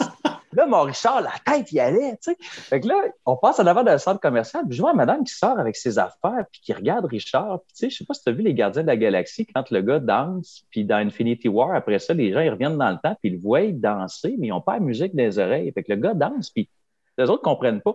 Fait que là, mon Richard, il joue de la tête, puis il est de même sur le vélo. Puis toute la madame a son épicerie. Tu sais, la tête, il va de même, ça branle à gauche puis à droite. Puis elle dit, mais qu'est-ce qu'il fait? Fait que là, on était de même, puis on branlait. Fait qu'à un moment donné, je sors la GoPro, puis je commence à filmer Richard. Je dis, hey, je vais te filmer. Je sors la GoPro. Je filme 10 secondes, je sors la GoPro. J'oublie de dire que j'ai serré la GoPro. Hey, mon chum, il chante à bride abattue. À un moment donné, après 1 minute et demie, il dit, Yvan, t'as-tu bientôt fini? Il dit, j'ai plus de souffle. Ben, j'ai fini, Richard, j'ai juste filmé 10 secondes. Ah, il dit, OK. Il se remet à chanter à tue-tête, toi, là, puis il gueule. Je dis, Richard, arrête, le chat est mort dans le caniveau. Richard, arrête, le lait de la vache a viré. Et là, écoute, il t'a fini la toune. Lui, il s'est essoufflé. Ça a été l'enfer. Fait qu'on a passé 2 journées à choisir des tunes, puis hey, ça avançait en tabarnouche des journées-là. Ah ouais, DJ Yvan le Terrible, là, puis tu sais, c'est... Quand tu es sur un tandem, ben, la personne qui est en arrière, elle a le loisir, là, comme tu n'as pas de guidon comme tel, tu n'as pas de vitesse, ben, tu as le loisir de faire plein de trucs de même, comme faire des playlists sur Spotify. Là. C'était assez solide. On a rentabilisé le tandem. On était super timés. Je disais à Richard, je lâche le guidon. Puis à la fin, j'y enlevais son manteau, je mettais mon manteau. Le gars qui est en arrière, il peut lâcher ses mains. Puis je l'ai essayé après ça, parce que c'est Richard qui a conduit durant 5 jours, parce que, tu sais, moi, sérieusement, même il y a des bouts, ça l'a étonné, je me fermais les yeux. Il y a des 10 minutes, je faisais juste pédaler les 2 yeux fermés, puis je suivais le rythme. Ça a été super détendant. Je me suis laissé aller, j'ai lâché prise, puis envoyé mon Richard, conduit. Puis avec le tandem, on a quand même pogné 55 km/h à un moment donné. Ouais, c'est pour les gens qui n'ont jamais fait de tandem. Là. Un tandem, c'est hyper performant sur le plat et sur les descentes, la masse de 2 personnes, c'est très rapide. Le maillon faible d'un tandem, c'est monter une côte. Moi, on en a un tandem, moi puis ma blonde, j'en ai fait souvent. Là, fait que, je suis habitué de piloter ça, là, mais c'est super le fun parce que tu es tellement proche physiquement que tu n'as pas besoin de te crier après. Là. Tu peux te parler un peu comme on se parle là. Fait que, en fait, je pense que le fait d'avoir eu un tandem, l'idée du tandem, emprunter le tandem à Martin versus avoir fait ça en 2 vélos solo, ça a complètement changé la game. Là. Ça aurait été bien moins le fun avec chacun notre vélo. C'est un Malboromien. Non, définitivement. Le tandem, ça a été un game changer. Là. Ça a vraiment soudé le truc. Puis, pour te dire comment je connais pas le vélo, à un moment donné, je dis, hey, Richard, on peut-tu monter en dentelle sur un vélo en tandem? Il dit, en dentelle? C'est ouais, tu sais, quand tu montes en dentelle puis tu pédales, il dit en danseuse, Yvan. Bon, ouais, comme tu dis. Puis là, il me dit non, ça se fait pas. Puis on t'a pogné une bonne côte, une petite sortie à Kamouraska. Sortant de Kamouraska, il y avait un bon pitch à monter. Hein? Puis Zach a tellement ri, filmé en arrière, il dit je peux pas croire que tu as monté en danseuse sur un tandem. J'étais en arrière de Richard, puis je pédalais, puis là, tu avais le tandem qui faisait gauche-droite, tu sais. Mais le tandem, c'est très difficile dans les montées, mais dans les descentes, c'est assez incroyable. Ouais. Puis la vitesse la plus haute enregistrée, c'est en Gaspésie. Je me suis fait peur. C'est avec Caval, le Giant, le premier vélo. La deuxième journée, j'ai descendu une côte, puis j'allais à 57-58 km/h. Puis, je peux te garantir qu'à partir de 55, tu pédales dans le vide, ça ne sert à rien. Puis le lendemain, je descendais, je pense que c'était dans les Madeleines, je ne sais plus c'était où. Puis là, j'ai vu 75 max d'un tournant. Puis là, juste à regarder ma montre, mais moi, là, je chantais, puis ça allait bien. J'allais à 68 km/h. Oh shit! Et là, mon chum, je me suis dit, OK, le Tour de France, tu vas te tuer. Là. Puis là, je voyais le virage arriver. Je dis, s'il y a un char, moi, je déborde. Là, je t'ai clenché les breaks. Mais je ne pouvais pas croire que, avec 20 kilos en arrière, le bob, que j'avais roulé à 68 km/h. Après ça, Richard m'a dit, hey, Yvan, c'est parce qu'un bob, il dit, c'est 60 maximum, les bearings, puis le reste, il dit, ça va, il n'est pas supposé aller plus vite que ça.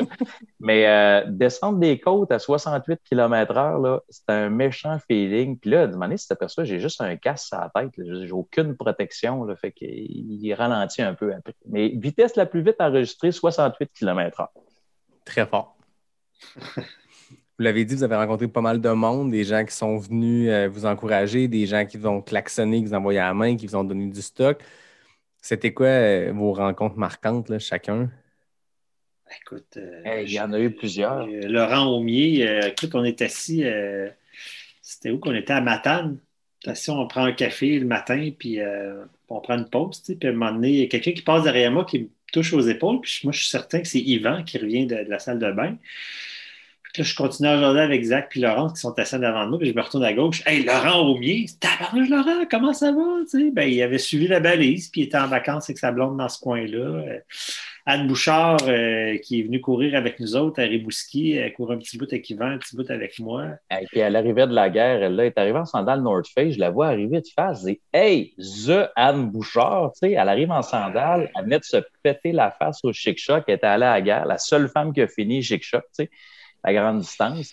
Marlène Côté, qui est passée aussi, notre amie Marlène, qui est passée. À Matane, oui. Danny, qu'on a vu avec Stéphane Poulain, là, dans le coin du Bic. Écoute, je ne voudrais pas en oublier, là, il y en a plein. J'ai rencontré par hasard des amis du Marathon canadien de ski qui faisaient le tour de la Gaspésie en vélo. Serge puis Christiane. Non, écoute, à tous les jours, là, carrément à tous les jours, on a vu plusieurs personnes qu'on connaissait. Là. C'est inévitablement. On était tellement chanceux. Richard dit qu'il était un gars chanceux dans la vie, moi aussi. Le matin, on n'avait plus de leucotape pour le K-tape pour se taper les pieds et tout ça. Puis là, t'as Danny puis Stéphane qui arrêtent en truck, qui arrêtent des chic-chocs. Avez-vous besoin de quoi? Juste après, avez-vous du K-tape? Hey, il rouvre le sac, toi. Du bleu, du noir, du ci, du ça. Elle ramasse tout ça, met ça dans le trolley. Les gars, ils ont ouvert le sac de course puis ils nous ont tous déballé le stock. Je disais, hey, je peux pas, on n'en trouvait pas d'informations dans ce coin-là. Mais non. Hey, c'est fou raide. On était super chanceux. On arrêtait là, sur le bord des maisons. Le monde nous voyait arriver. Puis disait, hey, on peut-tu prendre de l'eau? Puis on avait des cartes d'affaires que Richard avait eu l'idée de faire. Fait qu'on donnait ça au monde. Fait que là, le monde regardait la carte, checkait l'affaire, 2 amis, 4 choulacs, un vélo. Là, le monde, il capotait. Écoute, je vais te mettre de la glace dans tes bouteilles. Je peux-tu faire d'autres choses? Tu veux-tu quelque chose de froid? Les gens ont tellement été gentils. Là, c'est incroyable. Il y avait une humanisation de toute la chose là, quand on expliquait le principe. À un moment donné, l'avant-dernier jour, on est en vélo, puis 2 amis qui ont été des donateurs pour le projet passent en auto, puis ils nous font des babayes. Puis ils arrêtent une couple de kilomètres plus loin. Fait que... qu'on arrête avec le tandem pour jaser avec eux autres, ça s'appelle Alain puis Marie. Là, ils avaient une méchante grosse assiette de sushi qu'ils avaient amené. Puis nous autres, comme pas longtemps avant, on avait arrêté de manger. Fait que là, je me disais, c'est dommage, j'ai pas tant faim que ça. Fait qu'on s'assoit une table à pique-nique. Il y avait des sushis pour facilement 5-6 personnes. C'est sérieux.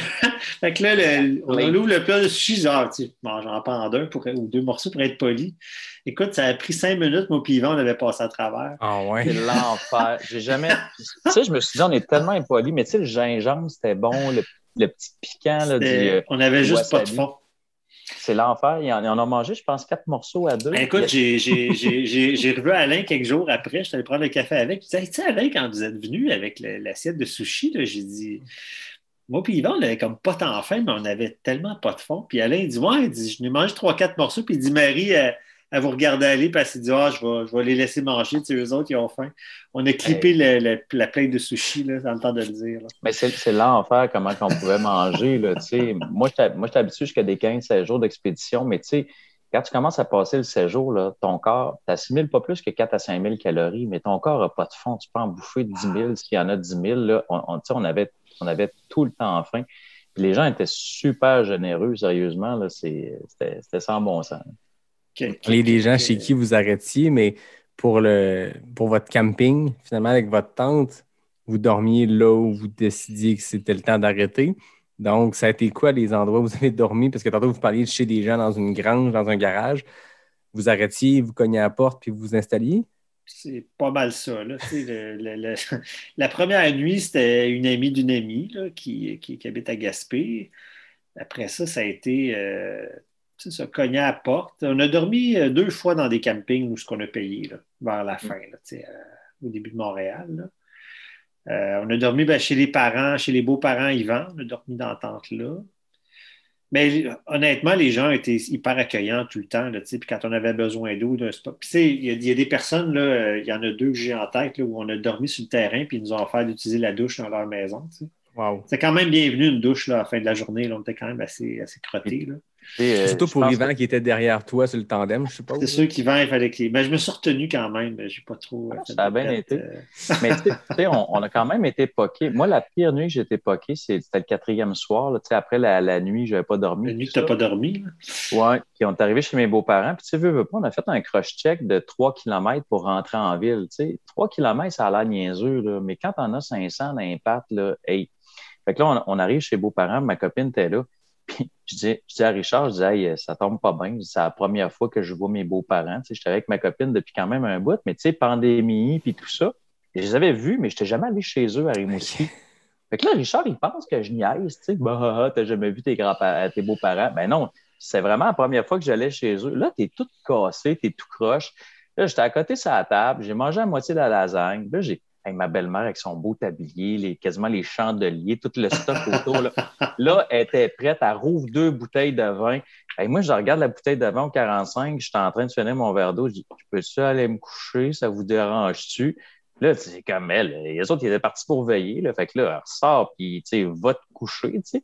Mais, ouais, là, Richard, il s'est aperçu après que c'était vraiment la première fois que je rentrais chez mes beaux-parents.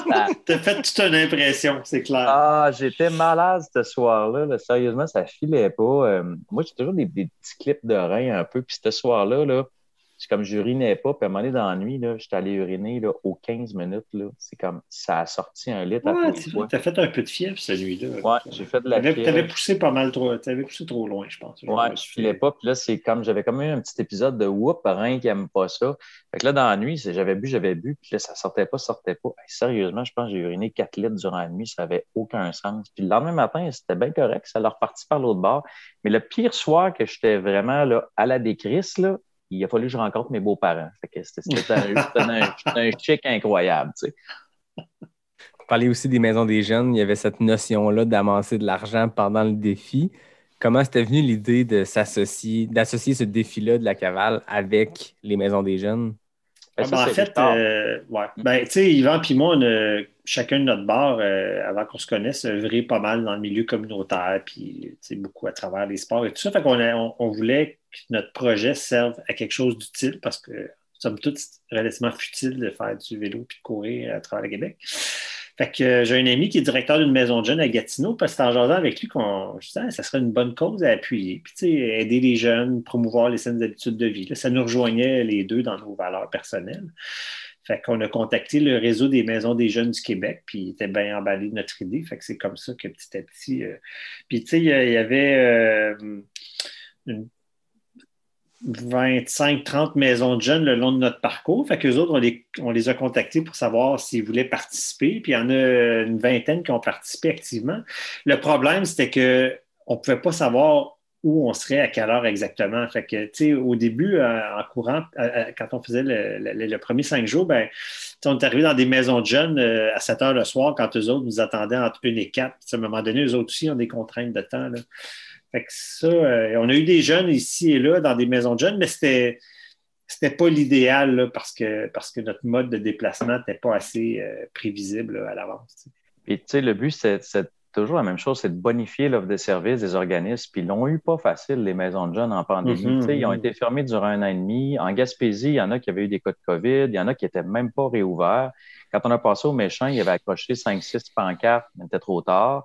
À Kamouraska, on a passé à 6h30. Hey, les jeunes, là, chez nous, à Kamouraska, ils nous ont attendu de 1 heure à 5 heures. Tu sais, ils ont attendu 5 heures de temps qu'on passe. Finalement, ben, ils ont dit, écoute, 5 heures, on va envoyer les jeunes souper. On est passé 1 heure et demie après. Mais c'est comme on disait tantôt, c'était trop audacieux d'essayer de tout coupler ça ensemble. Et même Sherbrooke, qui n'était pas sur notre passage, ils ont fait des vidéos, ils ont fait des bike and run, ils ont fait une journée de soccer, une journée de hockey. Puis quand même, On a envoyé des souliers, Maxime a envoyé des souliers pareils, là, tu sais. Fait que, tu sais, c'était une espèce de get-together happening, mais je pense qu'on a parlé avec Richard l'année prochaine, si on le refait, on va le refaire.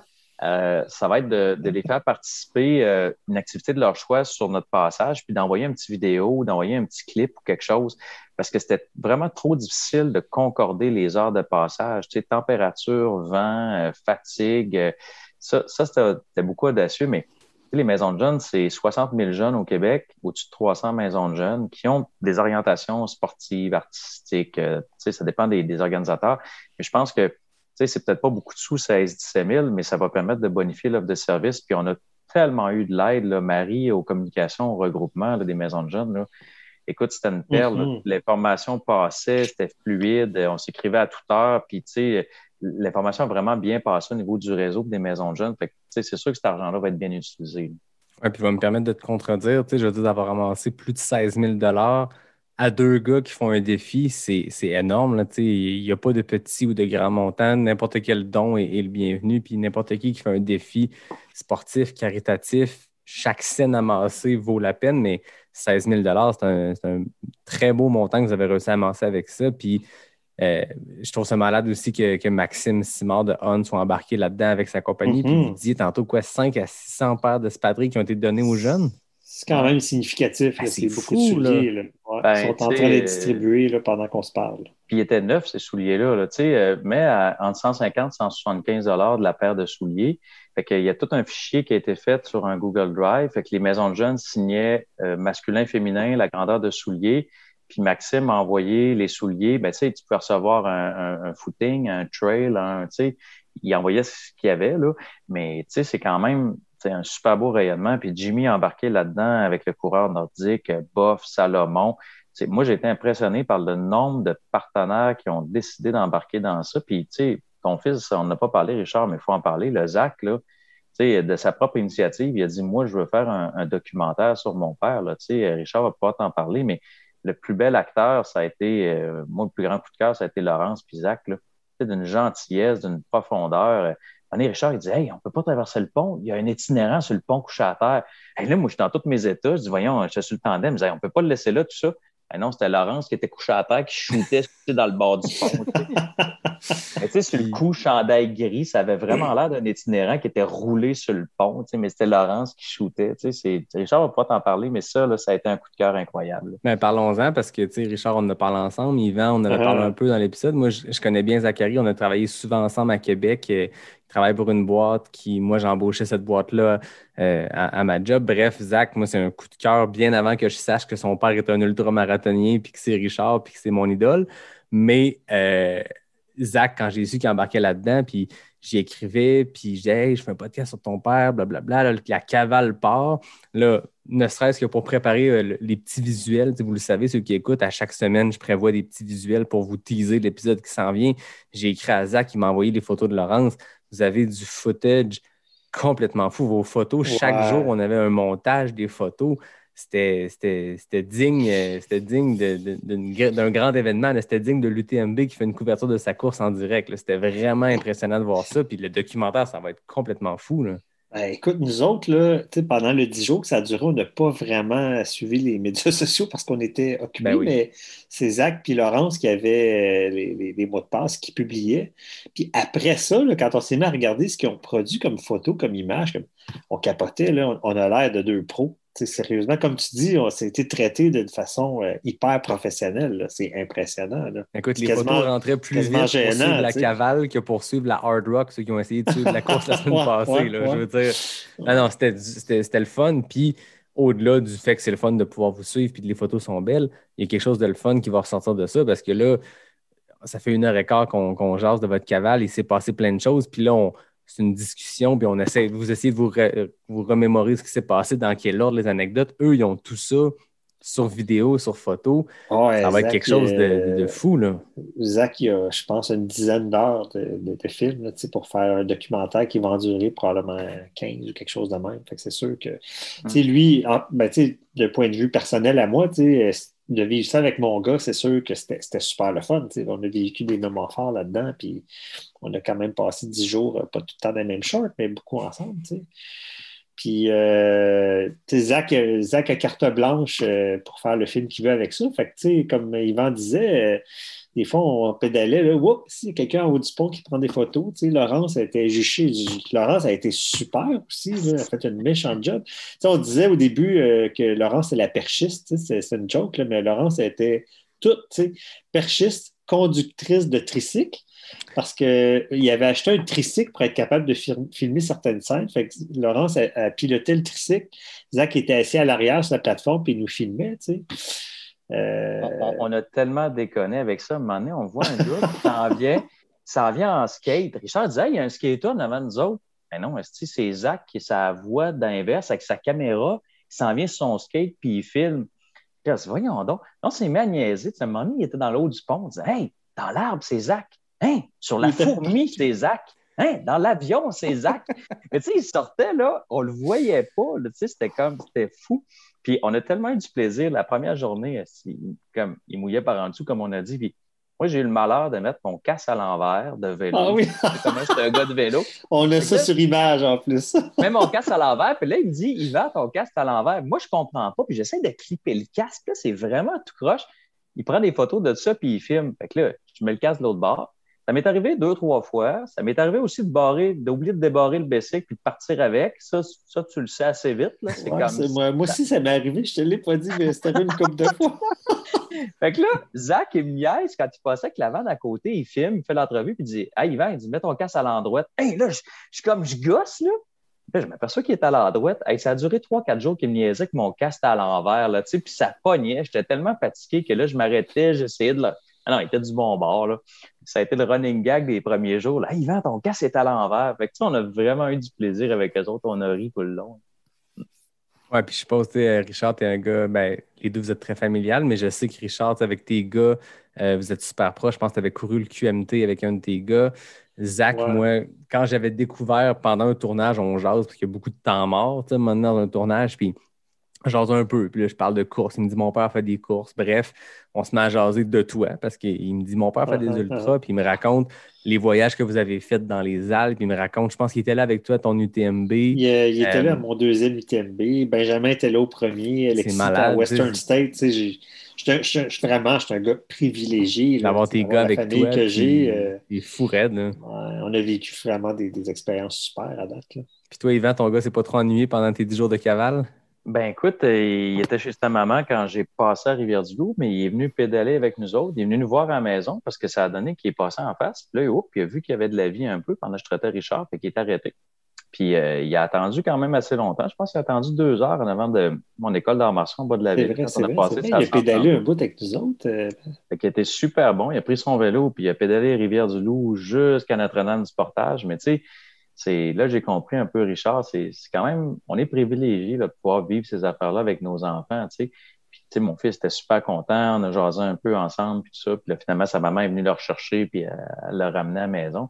Mais, tu sais, je pense que c'est avoir des enfants, c'est une marque d'éternité. Tu sais, je sais pas ce qu'il y a après, mais quand tu as des enfants, ben tu laisses quelque chose, tu transmets tes valeurs. Mon père m'a toujours dit, l'éternité, c'est ce que tu lègues à ta famille, tu sais. Puis c'est ça, c'est être très, très, très privilégié. Puis vivre ça avec nos enfants, là, c'est des super beaux moments.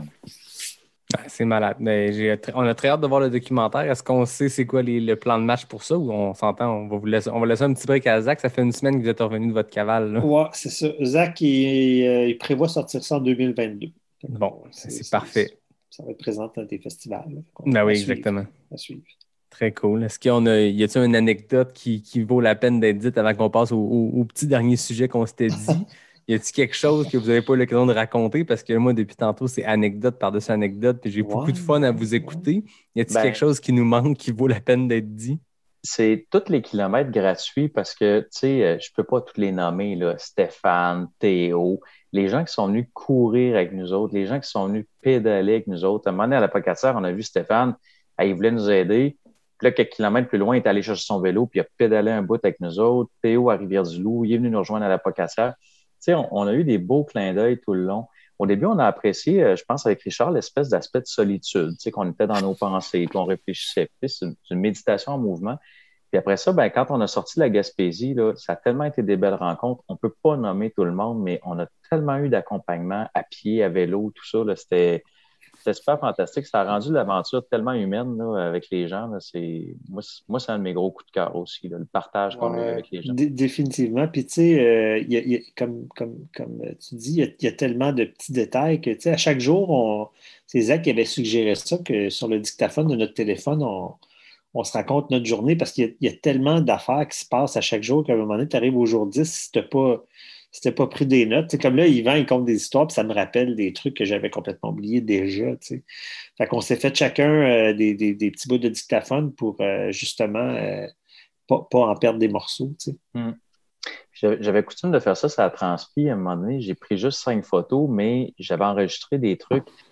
Puis c'est pour te rappeler après, parce qu'en ultra, je le souhaite aux gens de le faire un jour, mais quand tu fais des ultras très longs, là, tu sais, mettons 5 jours, 6 jours, un Tour des Géants, on dirait qu'il y a une vie qui se passe. Le lever du soleil se fait, c'est comme une renaissance, même si tu n'as pas dormi. Puis là, le soleil se couche, puis tu rentres dans une période plus calme, plus tranquille. On dirait que tu as le temps de vivre une vie dans ta journée. Moi, il y a des journées sur Caval, la 4e journée, là, je n'avais plein de cul en tabarnouche, là, puis je l'ai dit sur le dictaphone. Genre, j'ai envoyé ça à Zach tout de suite, puis j'ai dit, tiens, mon Zach, tu vas être content, là j'ai pas de fun, là, puis c'est pas plaisant, là. Fait que là, il me répond un gros sourire, genre, c'est ça que j'aime, c'est ça que je voulais avoir. Mais là, je n'avais plein de cul cette journée-là, tu sais. Fait que, tu sais, on a resté positif, mais il y a eu des moments difficiles pareil. Puis je pense que Zach, il va probablement être capable de mettre ça en forme, tout ça. Là. Puis, tu sais, on s'est pas caché. Puis, tu sais, quand il m'a filmé sur le dos, après ça, il disait, Yvan, t'es-tu mal à l'aise que je mette ça sur le vidéo? Je dis, non, Zach, il se dit, c'est vraiment arrivé. Là. Écoute, je me suis mis à terre parce que j'allais m'évanouir. Fait que, je veux dire, fais ce que tu veux avec. On t'a donné carte blanche. Fait que, tu sais, j'ai vraiment hâte de voir qu'est-ce qu'il va faire. Parce que c'est intéressant parce que quand ça s'est arrivé, tu sais, Zach, après ça, il y a eu une petite discussion avec nous autres. Il dit, tu sais, il dit, je veux avoir tous les moments forts comme les moments faibles. Puis il dit, après ça, si vous n'êtes pas d'accord qu'on le mette au montage, c'est correct, mais il dit, à moins que vous soyez en train de mourir et que je ne peux pas filmer, il dit, je veux vraiment avoir l'émotion qui vient avec, puis le feeling. Là, fait que je pense que on a quand même pas eu des si gros bas que ça, là, mais la soirée qu'on a décidé qu'on allait prendre des vélos, tout ça, on a eu des bonnes discussions, là, puis c'était plus sérieux que d'autres bouts où on faisait bien du DNM. Il y a eu un bon mix de ça. Là. Je pense que c'est ce qui fait le succès aussi d'un bon documentaire ou d'un bon film, c'est tout ça. Puis j'en parlais avec Caroline Côté, qui est une experte du documentaire de films de sport, d'aventure, puis c'est jamais l'accomplissement lui-même qu'on se rappelle d'un documentaire. Tu sais, pensez à vos documentaires ou les films les plus marquants que vous avez vus sur des histoires de sport.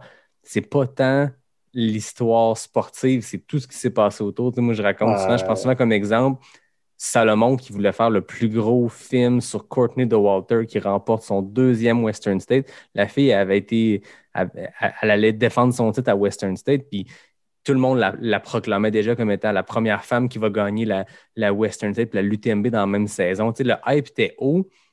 Salomon fait le gros film. Courtney abandonne comme ça arrive de n'importe qui. Puis ça a fait un documentaire hyper humain qui est probablement plus touchant, puis plus humain, puis plus authentique que si elle avait remporté, puis avec un record de parcours. Puis c'est un exemple comme un autre que je pense que ce qui fait la clé de ces documentaires-là, c'est c'est les expériences humaines, c'est ce qui s'est vécu, c'est les hauts, mais c'est surtout les bas. J'ai l'impression qu'avec votre cavale, vous avez tous les ingrédients pour faire quelque chose qui va être vraiment intéressant à regarder. Oui, puis dans la discussion qu'on a eue avec Richard, c'est, tu sais, quand on a décidé de changer pour le tandem, tu sais, ça a été un moment, je pense, humainement douloureux, là, mais on s'est dit, c'est quoi le message qu'on veut envoyer aux jeunes?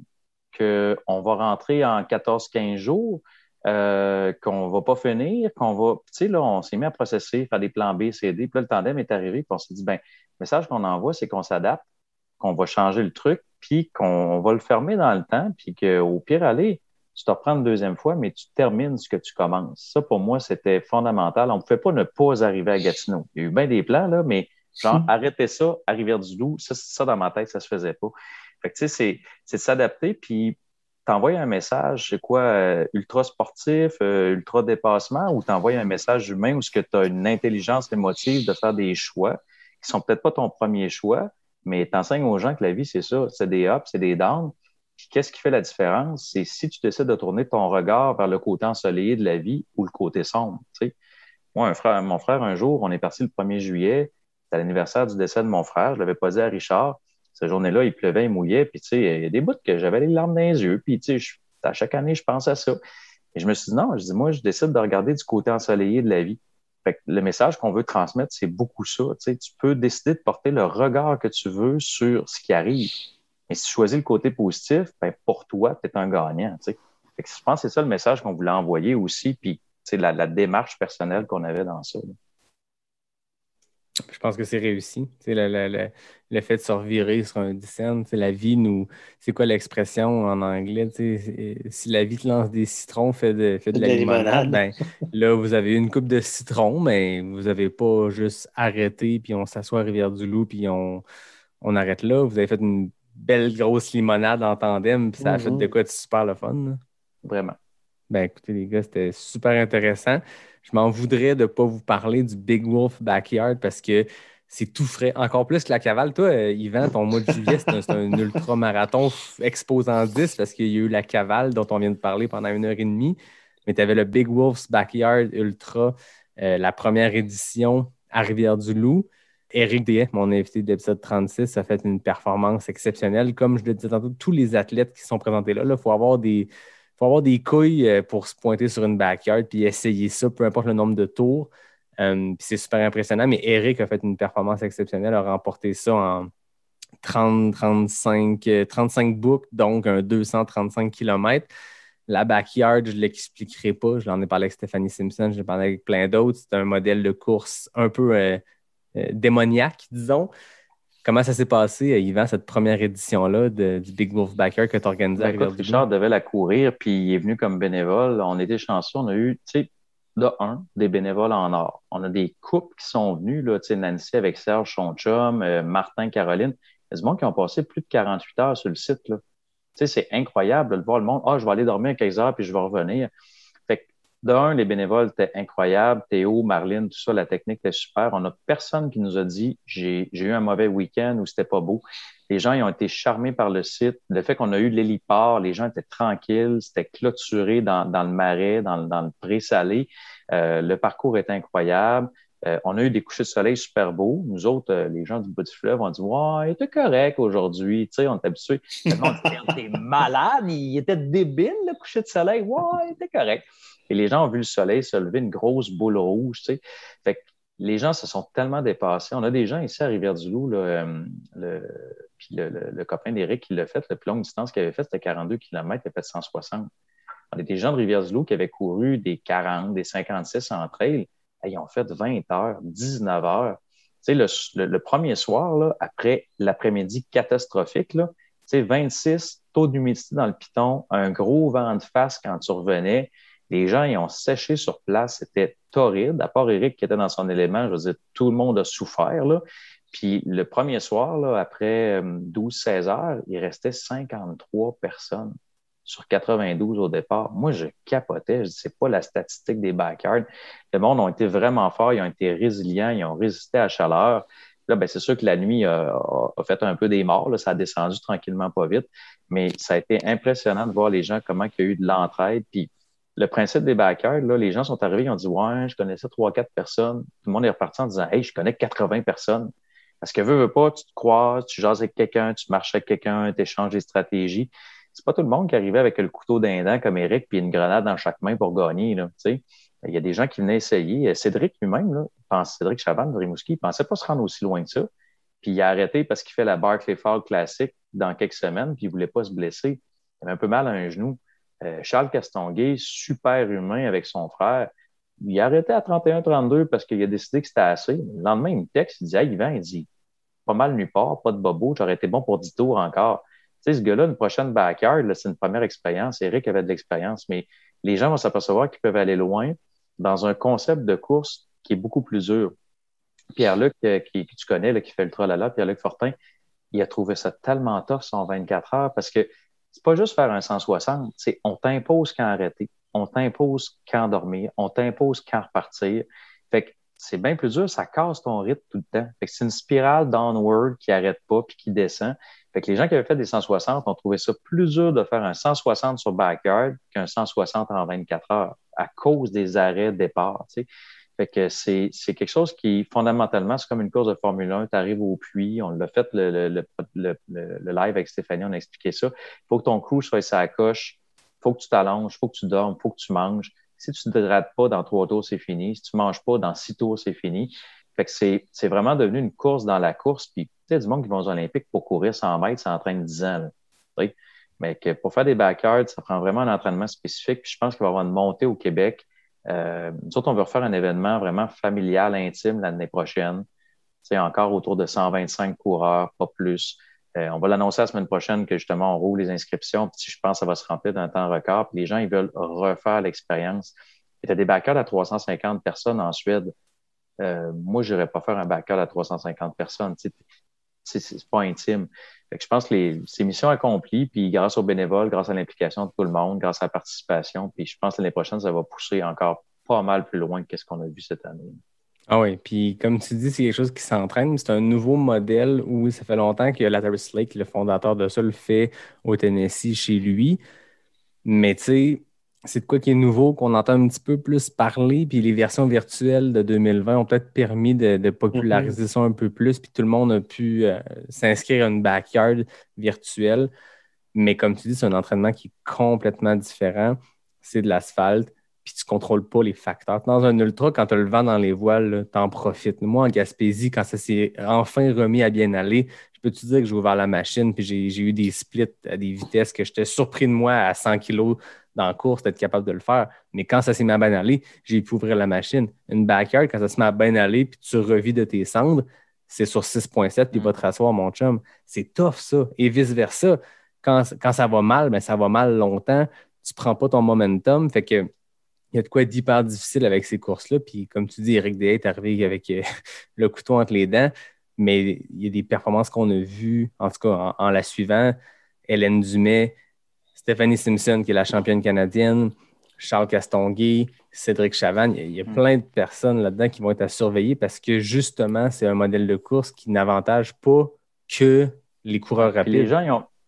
Tu as 6,7 km à rentrer en 1 heure. Rentre-le dans le temps que tu veux, mais tu as ça à faire puis tu recommences sans arrêt. Il y a des gens qui peuvent performer à un très, très haut niveau sans être la personne la plus rapide de la course. Eric était super bien préparé. Là. Il n'y avait rien laissé au hasard. Je le taquinais parce qu'Eric, il m'envoyait 3 messengers par jour. Bon, Eric, si tu nous écoutes, on va le dire. Il n'y a rien qu'il ne m'a pas demandé, Eric. Là, des questions par-dessus questions par-dessus questions, mais il était rodé. Il savait parfaitement son hydratation, son alimentation. Il savait tout ce qu'il faisait. C'était l'athlète parfait pour être là-dessus. Mais les gens doivent être fiers parce que moi, je vais le dire avec humilité, là, je me suis effoiré sur la Big Dog. Là, quand j'étais allé en 2019, j'arrivais de l'Euphoria, 233 km, 40 000 mètres de dénivelé. J'avais fait le tard. J'avais eu un automne difficile avec le défi Everest, tout ça. Puis quand je suis arrivé sur la Big, c'est super chanceux, Laz de choisi. J'ai été malade, une infection, je ne sais pas quoi. J'ai commencé à vomir, à avoir la diarrhée à 12e heure, puis à 17-18e heure, c'était fini. Mais tu sais, c'est pas bon comme résultat, 17-18 heures sur une backyard. Je n'ai pas refait depuis ce temps-là. Les gens, ils doivent être fiers. Il y a du monde de Rivière-du-Loup, là, avec des entraînements bien moins intenses que ce que j'ai fait, qui ont fait 20 heures. Fait que les gens, ils ont fait un dépassement. Là. Je veux dire, quand tu approches le 12 heures sur une backyard, c'est 80 km, Puis quand tu arrives à 24 heures, 160, là, tu es ailleurs. Fait que ceux qui ont fait entre 14 et 24 heures, là, chapeau, les gens, il faut être super fiers. Là. Je veux dire, moi, j'ai même pas fait ça. Là. Fait que ça dépend de la journée de ta course. Puis je pense que les gens doivent avoir une super grande fierté d'avoir fait un backyard. C'est pas de mince affaire. Ouais, mais je pense que c'est le DNF le plus satisfaisant parce qu'on se rappelle que le gag aussi derrière la backyard, c'est que tous ceux qui ne gagnent pas, donc tout le monde sauf Éric Deshaies, a officiellement un abandon, un DNF. Et moi, j'ai adoré le fait que tu as poussé ça encore plus loin avec ton équipe pour la Big Wolf. La médaille était marquée DNF. Tu avais un T-shirt marqué DNF. C'était parfait parce qu'on s'entend un DNF, ça fait partie de la vie en ultra. Mais là, c'est une course où tout le monde DNF. Et j'ai adoré que tu pousses ça jusqu'à faire une médaille. J'adore ça. Je te le dis. Ah, ben c'est cool. Puis je pense que tout le monde a dit, hey, c'est le chandail que je vais être le plus fier de porter. Ben oui. C'est niaiseux. Là, il y a du monde qui le mettait à l'envers. Non, le DNF va dans le dos. C'est Big Wolf puis DNF dans le dos. Fait qu'au moins, quand tu te présentes, ton honneur est sauf un peu. Quand tu te vires de base, ça va moins bien, là, mais c'est comme ça. Richard, tu étais supposé la faire. Là. Je suppose qu'avec les petits bobos, le post-cavale, tu as décidé d'aller aider Yvan et faire du bénévolat. Est-ce que ton plan, c'est de retourner à la Big Wolf? Oui, c'est certain. J'en ai fait, en fait, tantôt, tu disais, j'ai pas fait de DNF, mais c'est pas vrai parce que j'ai fait 3 backyards. J'en ai fait une en vrai, c'était en raquette en hiver, là, mais elle, je l'avais gagnée, fait que c'était pas un DNF. Mais j'ai fait la première grosse backyard, la Quarantine Backyard, là, qui était une petite course qui finalement se ramassait en temps 2000 personnes. Puis celle-là, j'avais fait 25 heures. Fait que ça s'était gagné en 60, je pense. Là. Mais le côté trippant de faire des backyards, c'est que à chaque heure, tu te retrouves tout le monde. Que tu sois le premier ou le dernier, tout le monde est ensemble. Ça crée vraiment une ambiance magique. C'est un génie, Lazarus Lake, là, d'avoir imaginé ce format-là. Là. C'est certain que. Fait que, moi, je t'ai inscrit à la Big Wolf l'année passée, puis ça a été annulé à cause de la pandémie. Cette année, je t'ai inscrit aussi, mais comme on faisait cavale, je ne m'attendais pas à faire la course de ma vie, mais j'aurais aimé ça faire une coupe de tour pour le fun, puis j'avais plein d'amis qui la faisaient. Là, fait que finalement, j'ai décidé d'aller. Je voulais y aller parce que, à cause, je pense que c'était un happening. Là, c'était le fun. Des courses, il n'y en a pas eu depuis longtemps. La gang était le fun. Je connaissais plein de monde là. Puis, j'allais donner un coup de pouce à Yvan. Là, Yvan, il a organisé ça d'une main de maître. Là. C'était vraiment. Moi aussi, là, comme Yvan le dit, là, j'ai été témoin juste de commentaires très positifs. Puis, l'ambiance était super là, tout le temps que j'étais là. Richard, il y a quand même un record. Il a fait Gatineau, Rivière-du-Loup 3 fois en dedans de 7 jours. Dans la même semaine. Il est passé, on s'est rendu à Gatineau, il est revenu me porter avec le tandem parce que ça prenait un support spécial sur le toit que Richard avait. Puis on s'est quitté, on s'est serré, disant on a de la misère à pas se voir. Puis là, c'est pas grave, dans 3 jours, je reviens. Dans 2 jours, je reviens. Ouais. Vous le savez, les boys, vous avez fait l'épisode. Quand on termine pas sorti du bois, il y a des questions avec l'arnaque, mais là, vous l'avez déjà fait. Je ne vous permettrai pas de réessayer de battre votre propre temps. On va faire mieux que ça. Quand j'ai reçu Julien Lachance, Joanie Desroches, un couple dans la vie, j'ai fait un quiz particulier. Quand j'ai reçu Christina et Pierre-Luc d'Ultralala Podcast, on a fait un quiz particulier. Custom. C'est un spécial couple. Je me dis, après avoir passé autant de temps ensemble, on va faire un spécial couple. Fait que j'ai 10 questions. Dont la réponse, c'est soit Richard, soit Yvan. Puis là, on va commencer avec Richard. Fait que Yvan, on n'est pas en vrai. Tu as juste à enlever tes écouteurs, chanter une chanson, chanter du YouTube dans ta tête. Tu n'as pas le droit d'écouter les réponses de Richard. Puis après ça, je vais poser les mêmes questions à Yvan. On va voir si tu as les réponses. Puis on va voir si vous avez les mêmes réponses. J'aime ça. Le pire, c'est qu'on a quasiment été un couple parce que la femme à Richard a essayé de me convaincre par 4-5 fois qu'après avoir passé 10 jours avec, c'était un dieu, puis j'allais vouloir coucher avec. Bon.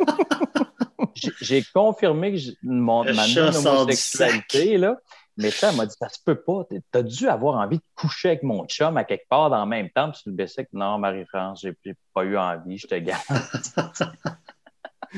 Fait que je te laisse enlever tes écouteurs, Yvan. Parfait. Donc, Richard, on est que toi et moi. T'es prêt? Il n'y a pas de vitesse, fait que c'est moins stressant que les questions éclairs habituelles. OK. Non, mais j'aime ça, le concept. Donc, qui a l'idée de cavale? C'est Yvan. Qui court le plus vite? C'est moi. Qui est le meilleur en vélo? Écoute, c'est moi. Là, je me sens comme vantard. Mais non, ça fait partie de la game. Okay. Qui chante le plus mal? C'est probablement moi aussi. Qui mange le plus de barnac? C'est moi parce qu'Yvan est allergique. C'est moi? Qui ronfle le plus? C'est moi, ça, c'est clair. Qui est le plus matinal? C'est Yvan comme big time. Là. On a eu un exemple tantôt. Hein? Ouais. Qui s'est plaint le plus pendant la cavale? Ah, ça doit être moi. Ça doit être moi. Qui boit le plus de bière? Ouf! Hey, ça, là, c'est pas mal égal. Mais peut-être Yvan, mais c'est pas mal serré, ça. Là. Et finalement, qui fait le plus de DNM? Ben là, c'est parce que moi, c'est Yvan, mais Yvan va dire que c'est moi. Là, mais Il va lui, c'est stratégique. quoi? Ouais, c'est ça. C'est Yvan. Parfait. Excellent. Fait que Yvan, tu peux revenir. Je fais signe. Tu peux remettre tes écouteurs. Richard, je te demande d'enlever tes écouteurs. Je sais pas ce que Je peux même pas écouter ses réponses. Ben non.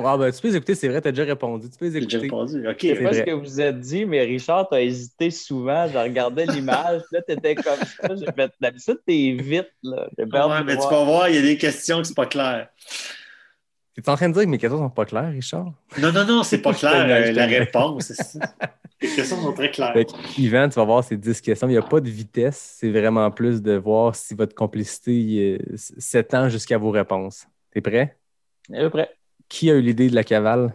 c'est moi, Qui court le plus vite? Richard. Qui est le meilleur en vélo? Richard. Qui chante le plus mal? Richard. Qui mange le plus de barnac? Ben, moi, je peux pas en manger, fait que je vais dire Richard. Qui ronfle le plus? Richard. Ben, as-tu d'autres réponses que Richard, finalement?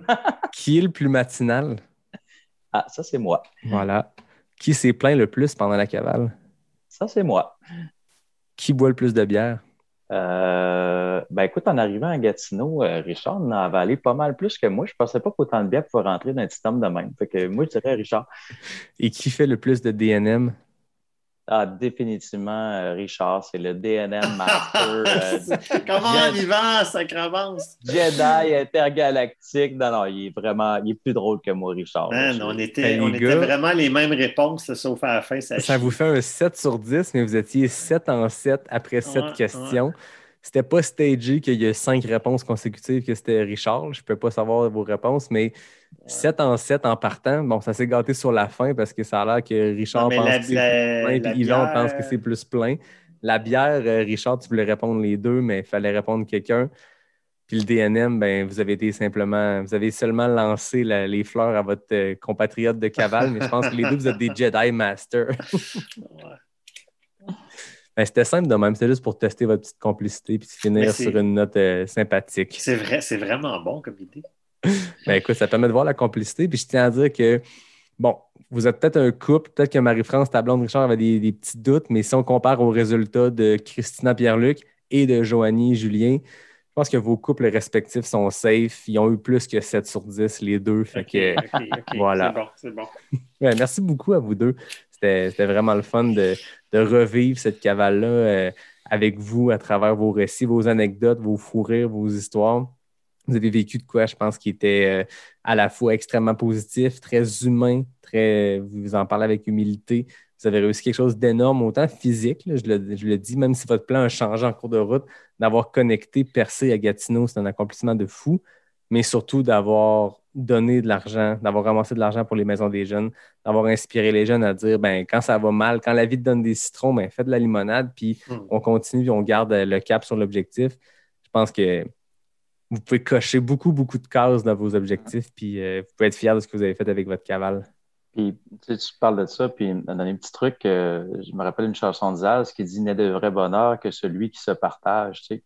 Je pense que tout ça, la mémoire vivante de ça, ça a été le partage, puis le plaisir, le bonheur avec Richard. C'est ce qui fait que l'entreprise a été si intéressante. Puis, tu sais, la destination du début à la fin, c'était le plaisir. On s'était dit « On veut avoir du fun ». Puis ça a été accompli. Puis je pense que les gens devraient se créer leur propre projet pour avoir du plaisir puis le partager avec quelqu'un parce que sinon, il te reste des images, mais tu peux pas en discuter après.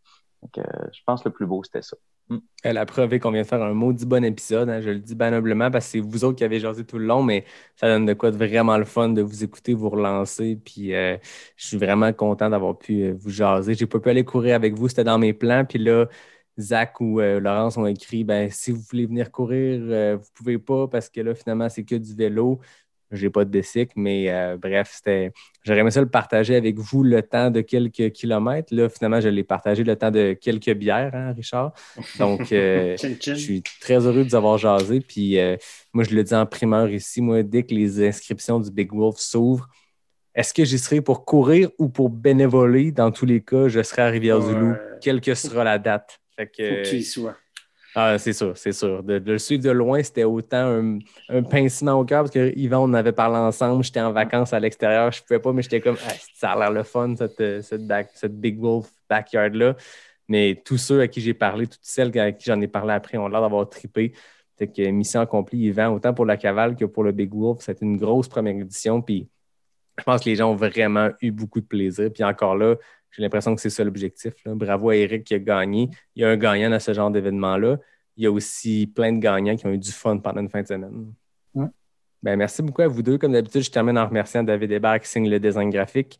Je remercie Fred Desroches pour le thème musical. Je remercie la gang de NAC qui est présente depuis le début du podcast. Puis je vous remercie vous deux pour votre temps. Ça fait un très bon épisode. J'ai très hâte de le partager à mes auditeurs. Ouais, merci beaucoup, Yannick. C'était très agréable. En fait, c'était le fun de le revivre aussi puis d'en parler. Là, il y avait déjà des petits bouts que j'avais oubliés. Merci beaucoup. Puis, super. Cool. Fait à tout le monde, je vous dis à la semaine prochaine pour le 50e épisode de Pas sorti du bois. On peut savoir c'est qui l'invité du 50e? Ben écoutez, c'est quelqu'un de local parce qu'on dirait que les gens se sont comme habitués un peu par hasard qu'à chaque dizaine, j'avais comme un gros invité. L'épisode 10, Stéphanie Simpson. L'épisode 20, Hélène Dumais. Après ça, Joe Grant puis Caroline Chavreau. Ça a comme... Là, les gens sont comme, qui tu reçois? Tu reçois-tu Joe Biden? Je sais pas. Mais non, je reçois... Pour le 50e, j'y vais 100% local avec une légende locale. Donc, j'en dis pas plus. Mais ouais, j'ai capoté un peu quand j'ai comme écrit dans mon fichier 50. J'ai fait, OK, je suis rendu là. Mais bon, ça va être trippant. Fait que à la semaine prochaine, tout le monde. Merci d'être là. Puis merci à vous deux. Bonne soirée. Bonne soirée. Bye.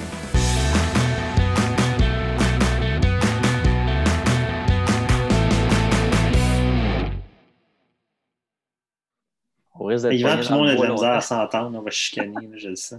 Ben, tu pourrais te nommer comme si tu serais moi, puis moi, je ferais l'inverse. C'est bon. Oui, OK, je me présente comme Yvan, puis tu te présentes comme Richard, c'est bon. J'adore ça. Fait qu'allez-y quand ça vous tente. OK. Bonsoir, ici Yvan Lheureux. Et Richard Turgeon. Bienvenue à... Tout le monde en parle. Ben non, c'est une joke. Excusez, on recommence. C'est parfait comme ça. Mais c'était bon. On regardera peut-être juste pas tout le monde en parle. OK. Bienvenue à DNM dans le bois. Bienvenue à Sortie du bois. Ouais, parce que là, c'est une sortie de route que vous avez faite. Là, fait que c'est plus trop dans le bois, mais je me suis dit, des gars de bois, ça marche pareil. C'est bon. Fait que quand vous êtes prêts.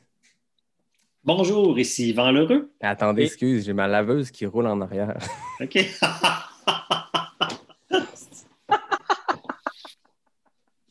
On n'est pas sorti du podcast. Pas sorti du podcast. Qu'est-ce que tu bois, Yvan? Comme on va y arriver, boys. Imaginez, on n'a pas encore bu. Kombucha que Tania t'a donné. Ouais, c'est ça. Je peux pas boire d'alcool cette semaine. OK. Si vous êtes prêts, on réessaye ça. Bonjour, ici Yvan Lheureux. Et Richard Turgeon. Bienvenue à... Pas sorti du bois. On commence. C'est correct, il va y avoir plein de droopers. OK, c'est bon. Bonjour, ici Yvan Lheureux. Et Yvan Lheureux. Ben là, on va passer 1 heure. On commence, c'est fini. Bon, moi, je suis Richard Lheureux, toi, t'es Yvan Turgeon. Ah, c'est bon, ça? Ouais. Non, OK.